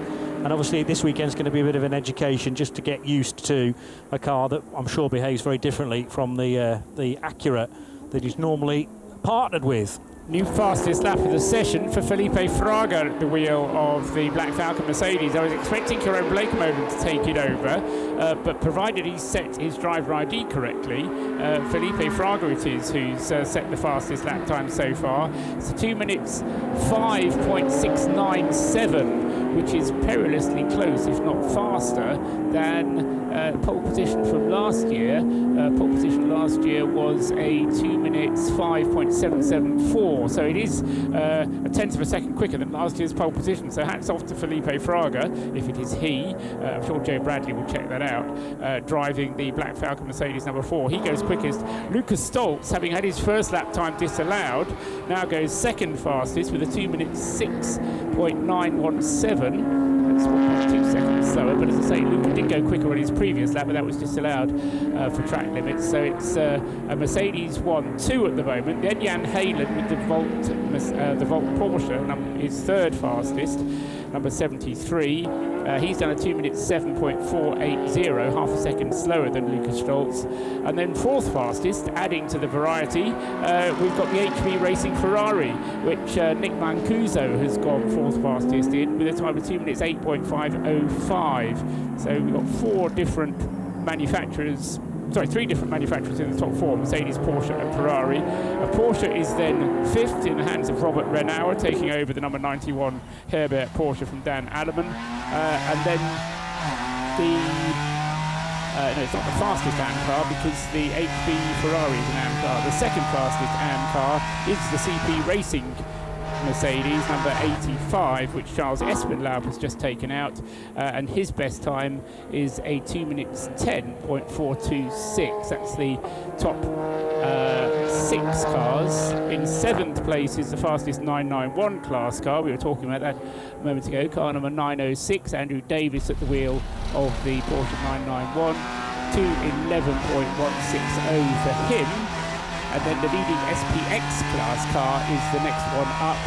This is the number 710 Leica Motorsport Lamborghini in the hands of Alexei Karachev, who's done a 2 minutes 11.924. I had a good conversation with Ben Keating at Silverstone at the start of the World Endurance Championship season, and halfway through that conversation, Jeroen Bleekemolen and Felipe Fraga joined it as well. It was a little meet the drivers thing in the cafe there next door to the media centre.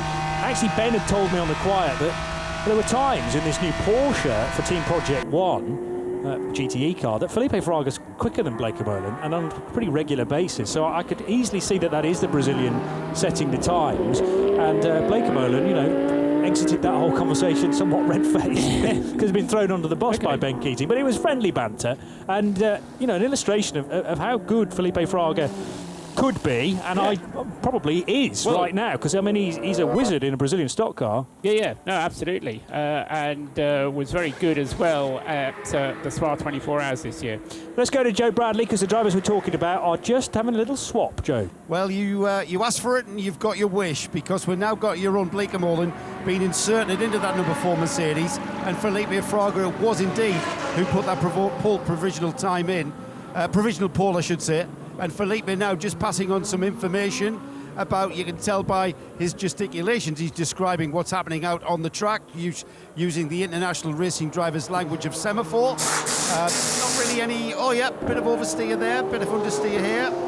Heaven knows what he's just told Jeroen. We'll indeed try to get a word with Felipe when he gets his helmet off. The number 4 Mercedes down off its jacks now, looking very splendid in its white WeatherTech livery.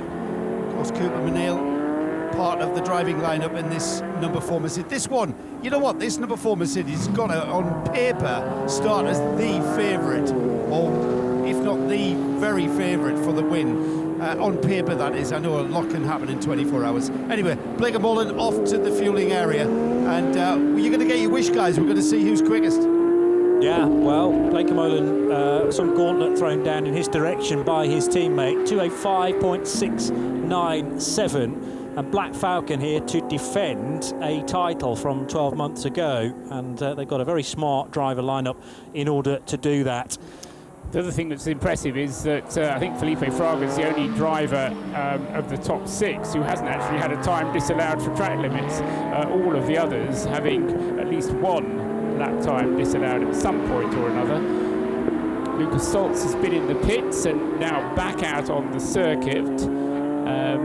The Black Falcon Mercedes, Jeroen Bleekemolen currently getting fuel.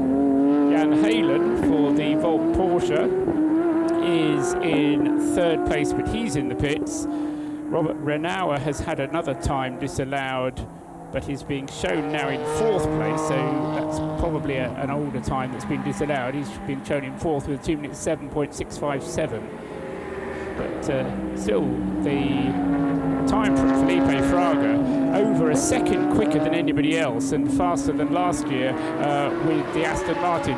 Joe Bradley's got more from the pits. Joe? I've got Felipe Fraga to tell us exactly how that lap came. Pretty good lap to start the session with. Yeah, it was a very good lap. The car is really good to drive. The AMG in this track looks very fast in the first sector with the S's and really good.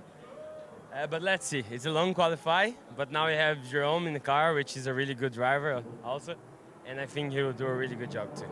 Well, you guys are going to you're going to answer our questions, because we've been just deliberating who's quicker, you or Jerome. I think we're going to find out. When you handed the car to Jerome, there was a little gesticulation, a few and bits and pieces of information that you were giving him. Just what was that? Oh, because first that we don't fight, because we are racing together the whole year, so it's good when you have the teammate that wants you to go fast and fast, so we really are trying to help each other. And the question is because we are talking about do some corners in different gears with the new tires, and I tried and it worked, so I just let him know that worked for me. So now he's in the used tires, he will try also, and then he put the new. So I think he will even be quicker because he already drive here. It's my first time in this circuit, but yeah, I hope we can still on pole or even in the first row. It's good because it's 24-hour race, so it's nice to be on pole, but it's not everything. Well, Felipe, that was a great example of teamwork and team driving. Talking of that, last week you missed the World Endurance Championship in favour of the Brazilian Stock Car Championship. What was behind that? Is that your primary series this year? Yeah, I drive the stock car. It's my main race during the year, and yeah, I did IMSA. I did a lot of races this year. I think 31 weekends this year for me, which is a lot. But yeah, I'm really happy to be here with Ben and Jerome again. Now, the first time we are driving together with Cooper McNeil. So yeah, I hope we finish the year together in a good shape. Finish a great year, have a nice Christmas. We've still got a race to go though. Well done, Felipe, fingers crossed for the rest of the session. Felipe Fraga there, giving us that bit of insight as to what's happening with the number 4 Mercedes. Yeah, and you kept him nicely distracted there as Jerome Bleekemolen had a bit of a drama on the lap that he's just about to complete. No power coming out of turn 11, was it? Or I think he was just looking for a hole in the traffic. Exactly. It was a long time. Yeah, no, I think he had somebody on the radio to him with a track map in front of him and saying, you need to just get a bit of a gap here. There are certain places where, I mean, you're not going to get a completely clear lap, even with only 22 cars on the circuit, but you'll be looking for a gap somewhere, and I think that's all Jerome was trying to do there. He's actually on the brakes, isn't he? He let the car collection Audi go past because the car collection Audi was on a flyer and he was just on an outlap. So that was a very heads-up move by Jerome. And then he gave himself space, too. Yeah, true. But 2-time Super Cup champ, that's kind of what we expect from Jerome Bleekemolen. I couldn't see any more cars overtaking him, but they may have just been out of shot, or perhaps it was literally that car collection Audi that he wanted to see well in the distance. He is on a flyer now, though, Johnny. Yeah, so clearly there is no problem with the car. And not as quick as Fraga has previously gone, though. I did tell you that. I did tell you that. You did, absolutely. This is the research I do, you see, and I don't know whether Ben Keating said that secretly to me. I will tell you later. Record, Johnny. Felipe's way quicker than Jerome. Don't tell anyone. Oh, I'm sure Bleekemolen will smarten up his act this weekend because he'll have to, frankly, with a guy in... What do you do, J.M. Littman? Oh, you move the microphone now across to Shay, of course, because we're now hearing from Shay. I just wonder, when you discover you're in a car with somebody who's acting faster than you and they shouldn't be, no, it's fine, because he may not be able to answer the question anyway, but it just... From team politics point of view, you can be in a difficult situation there, particularly sometimes. I mean, you go to a weekend and you're meeting drivers that you're going to be racing with, sharing the car with for the first time. It's a funny thing, right up until qualifying, you're competing against everybody on the track. Yeah. Teammates. And you actually probably don't know their pace until qualifying. The idea is always to be the quickest and not put it into the wall on the test day, so you don't get a chance to qualify. But after qualifying, of course, you allow the team, and you want everybody to do well. But certainly before that point, you're not giving anyone any hints. You're keeping everything you know to yourself. The other thing I was going to say about track limits around this place, because lots of people having laps taken away in this session and the previous one as well. Turn 9, there's a lot of drivers just ignoring turn 9 completely and going straight over the curb, and then one or two other areas out of 1, out of 20 as well, I think. You know, the turn 9 is a really difficult one because there's the worst bump in the circuit, and actually going a little bit wide will save the car. It was brought up in the driver's briefing.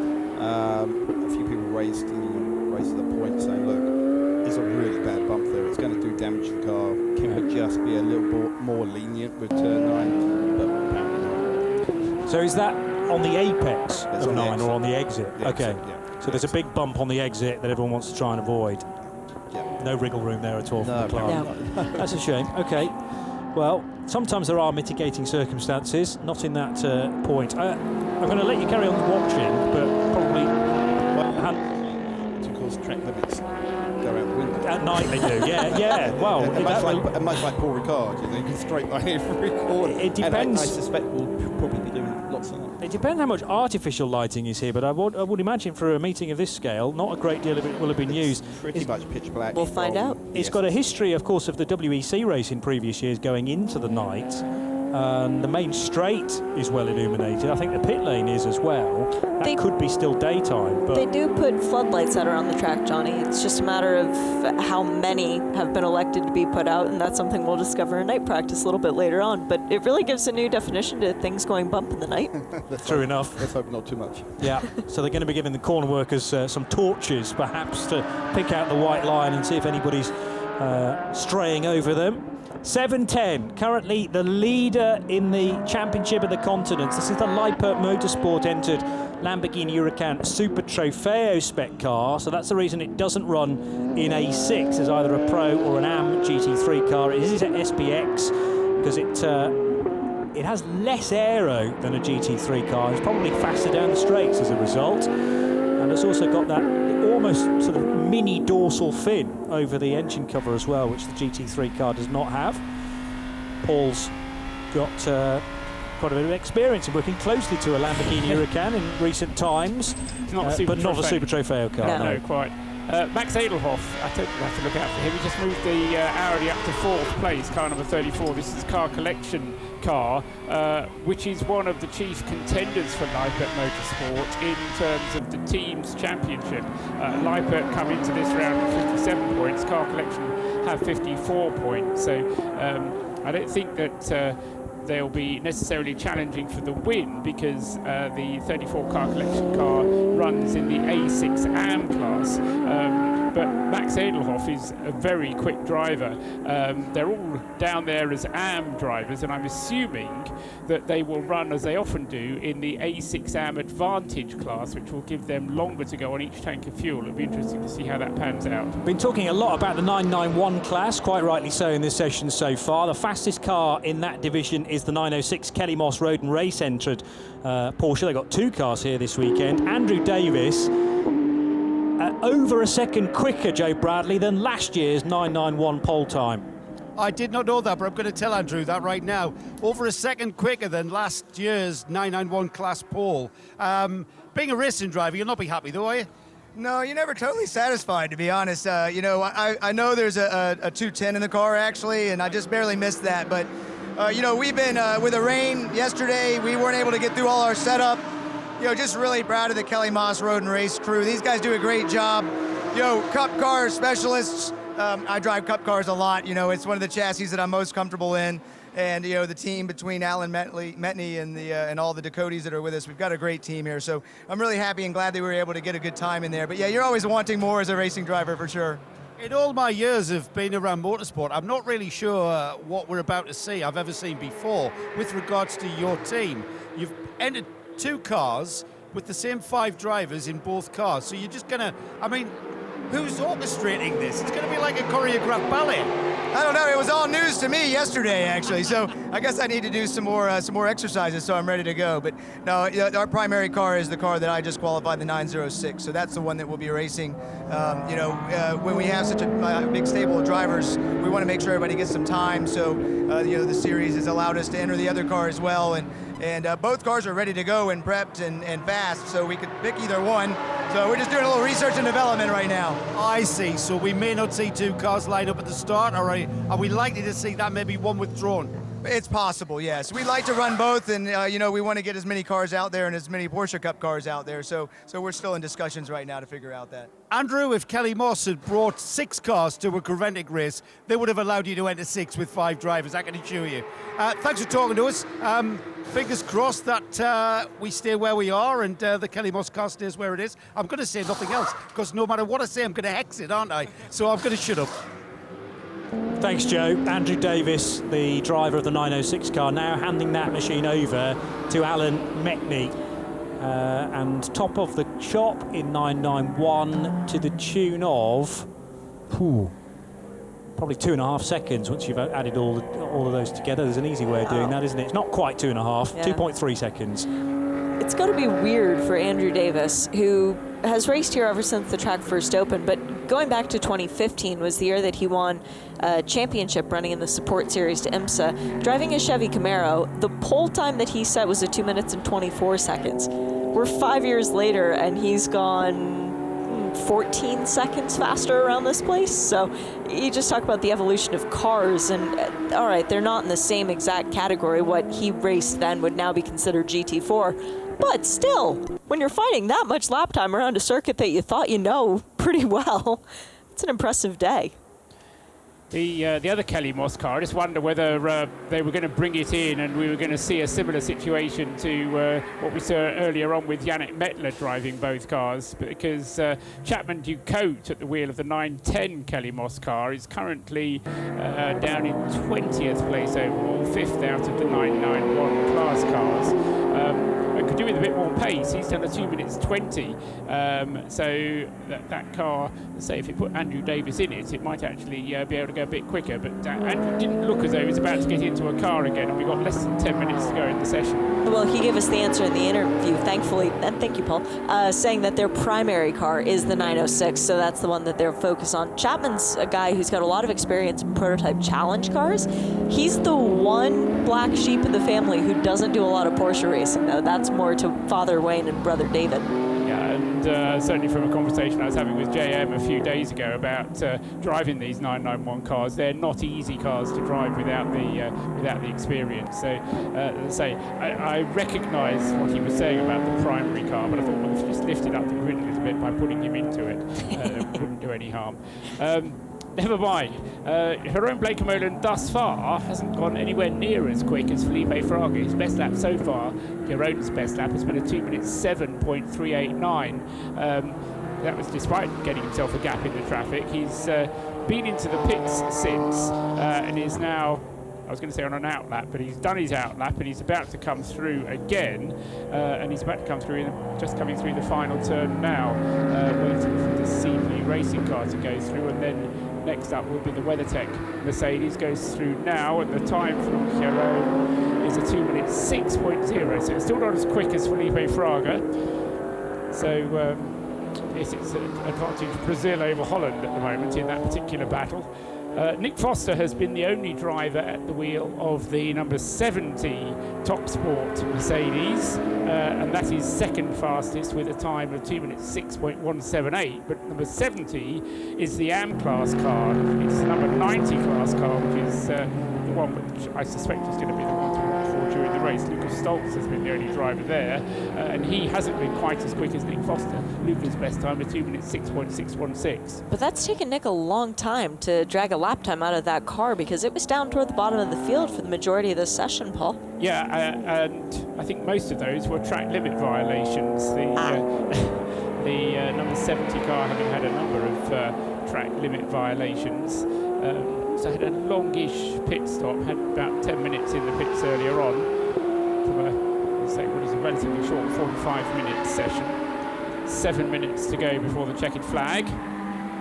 Improvement for that time, number 41, the HB Racing Ferrari, which is now in the hands of Nikolai Rogivu, and has done a 2.7.690 now for the Ferrari, car number 41.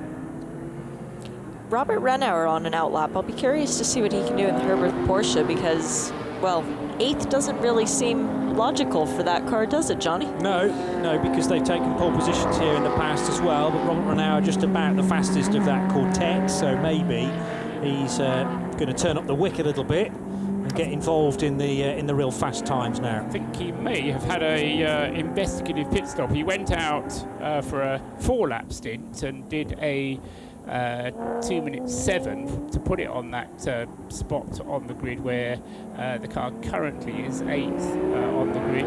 Then he came in and just did 1 lap and then came back into the pits again, and he's been there just coming out for an out lap now, just completing his out lap now, so possibly an improvement in prospect for Robert Renauer with Herbert Motorsport. I'd agree with that. The Ferrari 488 of HB Racing just heading towards the end of the long straight now as well, into turn number 11. And that 41 car, piloted by Nikolai Rogivu, has been mentioned. 208.505 for the Swiss. Puts that car 7th fastest so far, as the car immediately in front of it on the timing screen, Max Edelhoff in the car collection Audi, comes down pit road.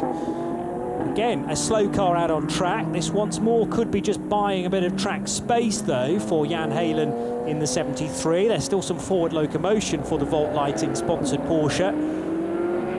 Although interestingly, it gets going right in front of a Mercedes GT4. That won't be an issue if Jan gets back up to full speed, because the GT4 spec of the AMG with the smaller rear wing doesn't have as much forward poke, and obviously less aero as well compared to a GT3 equivalent. Yeah, I think he was probably just wanting to get the as much of a gap ahead of him and not have the Mercedes come through though, but there it goes now across the line just ahead of the Mercedes that you described. It was the other Black Falcon car actually that he was keeping behind him, which is, although it's a GT4 car, it's actually running an SPX class. I know. 464. That's probably similar to at the VLN, Mercedes running in SP8, precisely, 8T as it should be. It's not quite running as a fully homologated GT4 class car because they'll be testing some bits for Mercedes for 2020. Right. So are we expecting it to be a little quicker than a GT4 car then? Or, yes. Yeah. Quite a lot quicker potentially. Well, it depends on what bits there are that are. Well, they're going to be better bits, aren't they, for 2020? Well, I hope so. That'll be what Mercedes said. Quite. The car we've not yet mentioned, I don't think we have, is the Sin, at least not in this qualifying session. Number 401, the very distinctive Sin R1 GT4 class car. Talking of GT4s, this is a proper GT4, so it's got the full homologation for GT4. Jade Buford has been the driver for much of the session, but he hasn't quite got the legs on the rest of the GT4 class. He's currently 5th out of 6 GT4 class runners with a best time of 2 minutes 20.675. And when I tell you the fastest GT4 class is 2 minutes 17, he's about 3 seconds off the pace. So the Sin looks good, but it needs to find a little bit of pace from somewhere. But if it can be reliable, I think to stop it being up reasonably near the front. Not entirely sure it can be reliable. I don't know the longest it's done an endurance race. No, I don't. So, I was keeping my fingers crossed when I said it would be reliable. Yeah, Jade Buford, for my money, would be the strongest driver out of that quartet, closely followed by Ross Smith, who's a veteran of Grand Am back in the day. But Jade has a lot of experience in this car, so if he's not able to really grab a lap time out of it, that makes me worry a little bit for the race. I think it offered the most spectacular looking cars sometimes need a bit more work doing in order to become a quick car, and at the moment the very spectacular looking Sin isn't quite being able to keep up, as I say, with the rest of the GT4 class cars. But good on Windward for laying down a time for their car number 433. Bryce Ward behind the wheel now. That's a good confidence boost for the Mercedes. That's GT4 pole at the moment, isn't it? It is. For Bryce Ward, 2:17.239. Was it Russell who set the time? I know you've got the computer program that will tell us such truths. Just scroll to the right bit of the screen. Also haven't checked back on GT4 from last year yet. At the pole position in 2018 in that category was a 1:16.583. 116. Yes. Here, when we're doing 217. I don't mean a 116. Right. That'd be very, very fast. That was on the shorter circuit here. Bypassing the back straight. 216. 216. 0.583. Right. For three of the Ducatis who are back, well, two of them are, I think. Oh, yeah. No, all three of them are back this year. They were in BMW last year, correct? It was a Mercedes from Creventic Motorsport. Oh, yeah, and Carl Marcelli was sharing with them. That's right. I remember now. Paul? The time for the 433, the Mercedes, was actually set by Philip Ellis in the earlier part of the session, about halfway through the session. So he was the fastest driver. Bryce Ward has driven the car, and 433, it still has Bryce in it, so Russell hasn't driven that car yet in this session, and as the checkered flag is going to be out in 30 seconds' time, he's not going to get the opportunity to do so, I don't think. Saving himself for night practice. Well, yes, I mean, there is still that to come. Yep. And then 24 hours of racing to come on Saturday and Sunday, which, again, is going to be a challenge for everybody. Darren Jorgensen at the wheel of the 450 BMW, and the challenge for us throughout the whole of the race is to try and tell the 450 and the 411 BMWs apart. Meanwhile, Jeroen Blekemolen has come back into pit lane, and I don't think the Dutchman's gone any quicker than Felipe Fraga. That was a Fraga time, wasn't it? 2:05.697 to put the car on pole position. It was set on lap 6, so that was well before Jeroen took the car over, and it's come to a halt not very far away from Joe Bradley, and that will be it because the checkered flag's now out, Joe. Right, let's dive in and then get Jeroen's. I'm not going to ask him for an explanation. I think they're happy with the pole position. Ben Keating teammate. Jeroen, so you didn't quite beat Felipe's time. How close were you? Oh, I was not. I mean, we have the predictive in the car, so we can compare every moment you look at it. And I was really close the whole lap until I hit one car. Lost a little bit of time, a couple of tenths, and I tried to make up for it, but I couldn't. He did like a perfect lap. Unfortunately, I hit one car, but anyway, it was good enough for pole, and a really good lap by him, and the car is great. We're really happy. It's great to be back here, and yeah, let's go. And it's a team effort. Endurance racing is about the team. And you guys are starting on pole position for the 2019 24 Hours of COTA. Does this affect the sort of strategy that you guys will apply because you're on pole position? Is there any difference to, say, starting in 10th to starting on pole? Well, with these races, it's although it's a 24-hour, it's kind of like a sprint race. Every second you gain, you got in your pocket, and the other guy has to make it up because there are no safety cars. So I do think pole position is a good advantage. So the plan was to fight for the pole. So plan 1 worked, but now the big plan is to try and win the race, which is really hard. It's a tough track, lots of bumps, lots of traffic. It's not easy to stay out of trouble and to keep the others behind because there's some tough competition as well. If it was easy, I'd be doing it. That's why you guys do what you do. Thanks, congratulations, you guys here at Black Falcon. The number 4 Mercedes will start tomorrow's race on the pole position. Yeah, and exactly what they managed in 2017 when Jeroen was part of the team, along with Ben Keating. It was Abdelaziz Al Faisal and Lucas Stoltz for that occasion for Black Falcon. They came close to pole position last year as well, but it's the number 4 car that will start on the front row. And sharing the front row overall, the A6 AM pole sitter, TalkSport WRT, with their number 70 Mercedes AMG, and Nick Foster, the last to drive that machine. TalkSport will start on the second row as well with the other Mercedes AMG number 90, with Lucas Stoltz put into that car for the final stages of qualifying. Just 0.9 of a second separate the top 3, and it's only a further 0.3 of a second back to Volt Racing's Porsche. 3 manufacturers represented in the top 6, because then on row 3 it's a Porsche and Ferrari affair. Not the Ferrari we've become used to though in the 24H series, i.e. Scuderia Praha, but instead HB Racing making a return to the COTA 24 Hours with a slightly different lineup. But that car number 41 will join Herbert Motorsport, winners of this event in 2017. The 7th and 8th places on the grid will be CP Racing's Mercedes, number 85, and a good performance from Charles Espenlaub towards the end. I'm sure Joe Foster, I think, was in the car as well. Car Collection Motorsport, Audi's number 34, will start from 8th position, ahead of the SPX pole sitter, Liepert Motorsport, and the championship leaders currently with their Lamborghini Huracan Super Trofeo. And the best of the 991 class cars, a great performance from Andrew Davis to set the time of a 2 minutes 11.160. As I mentioned at the time, that's over a second quicker than last year's 991 pole.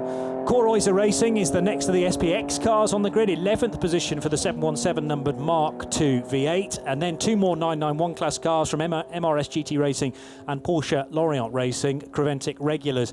Black Falcon with their SPX entered Mercedes AMG, so an uprated GT4 version for 464. That will start from 14th alongside the Speed Lover Porsche, which has either been repaired or replaced, most likely the latter after earlier dramas in the weekend. GT4, that category battle is locked together from 16th down to 19th, with Winward Racing taking pole position, the 433 Mercedes AMG, ahead of the Sin R1 GT4, which shows good single lap speed from Racers Edge Motorsport. Zorg Rennsport with their BMW M4 will start from 18th position alongside the ST Racing BMW, and to complete the top 20, the Kelly Moss Road and Race Porsche number 910. And just 2 more cars to talk about, the 2 BMW M4s from RHC Jorgensen Strom, 450, out qualifying the 411 by 9/10 of a second. So that is the 22 cars in the GT series. Add to that the TCE cars that qualified a little earlier on, forming a 30-car grid. And fingers crossed they're all good for the start tomorrow at 11:30. There is another session to come, though, which will be night practice later on this evening. So, the highlights from the event we can relive in a moment or two, but we're going to go to Joe Bradley, as I know he's trying to set up one more interview after a hard-fought and frenetic session. Who have you got, Joe? I've got Max Edelhoff, the number 34 Audi. Max, you started this season off with a fantastic win at Dubai. I think this one's going to be a bit tough to end the season. You were probably not happy with that qualifying. Yeah, we had a little bit of struggle with the traffic on track, and it wasn't so easy for us with the less training sessions like yesterday. We didn't drive yesterday, and the team won Dubai, but I wasn't there. Oh, were you not? No. Oh, I thought you were. I wasn't in the car. Right, I got that one wrong, didn't I? Big foo-far. All right, 24-hour racing's not about one lap and how fast you can go. You guys know how to do 24-hour races. Does it matter at all that you're starting at the back of the A6 AM class? I think not really. It's a long race, and I think at the end it's maybe 20 meters behind the first leading car. So I think the race is open for everything, and we will see tomorrow what's happened. Yep, we'll see tomorrow, and we'll certainly see on Sunday. Okay, Max, great to see the car collection car here at COTA, and it'll be the car collection team that will want to bookend their season, not Max, but the car collection team that will want to bookend their season with another win, as they did at Dubai.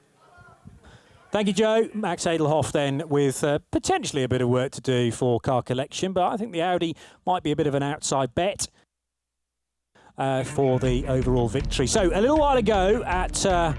what was it, 2 o'clock local time, 3 o'clock local time, we had the qualifying start for the TCE series race, and 1 or 2 heading out nice and early to get a banker lap in, but then after 10 minutes or so, cars coming in, because this place does eat tyres, and lots of stickered sets of Hankooks being bolted on.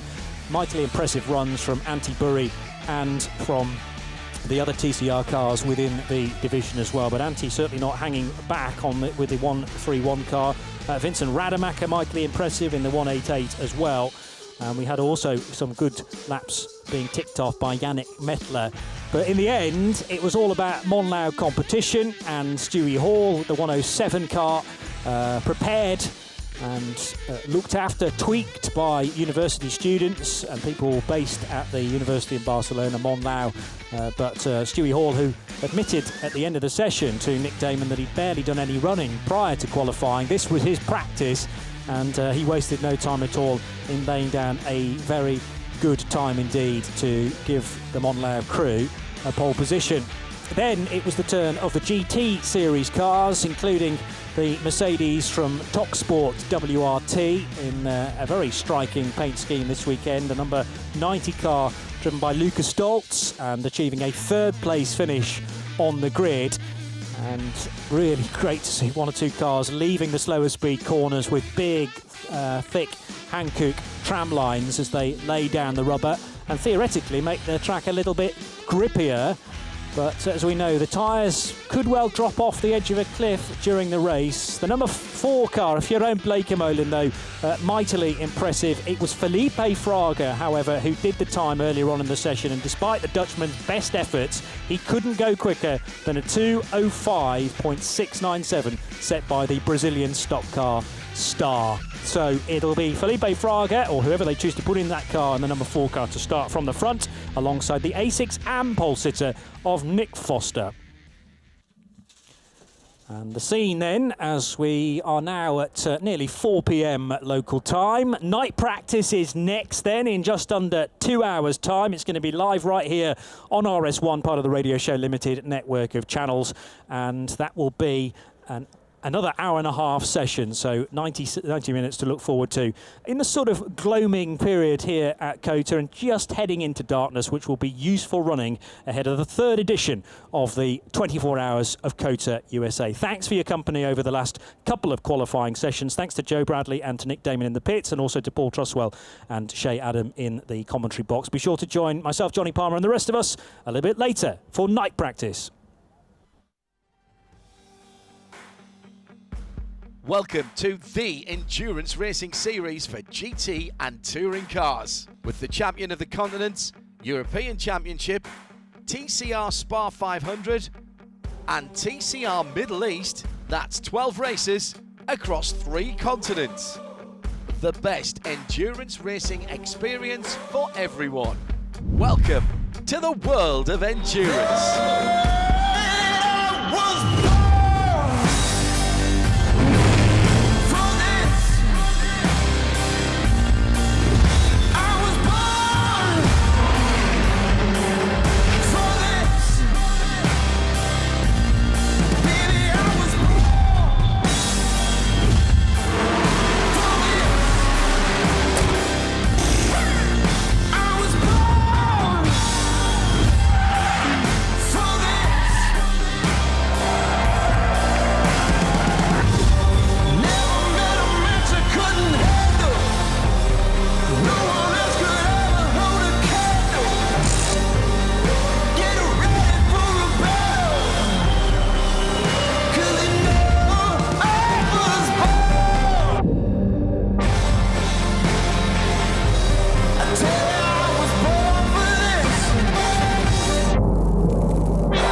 This is endurance.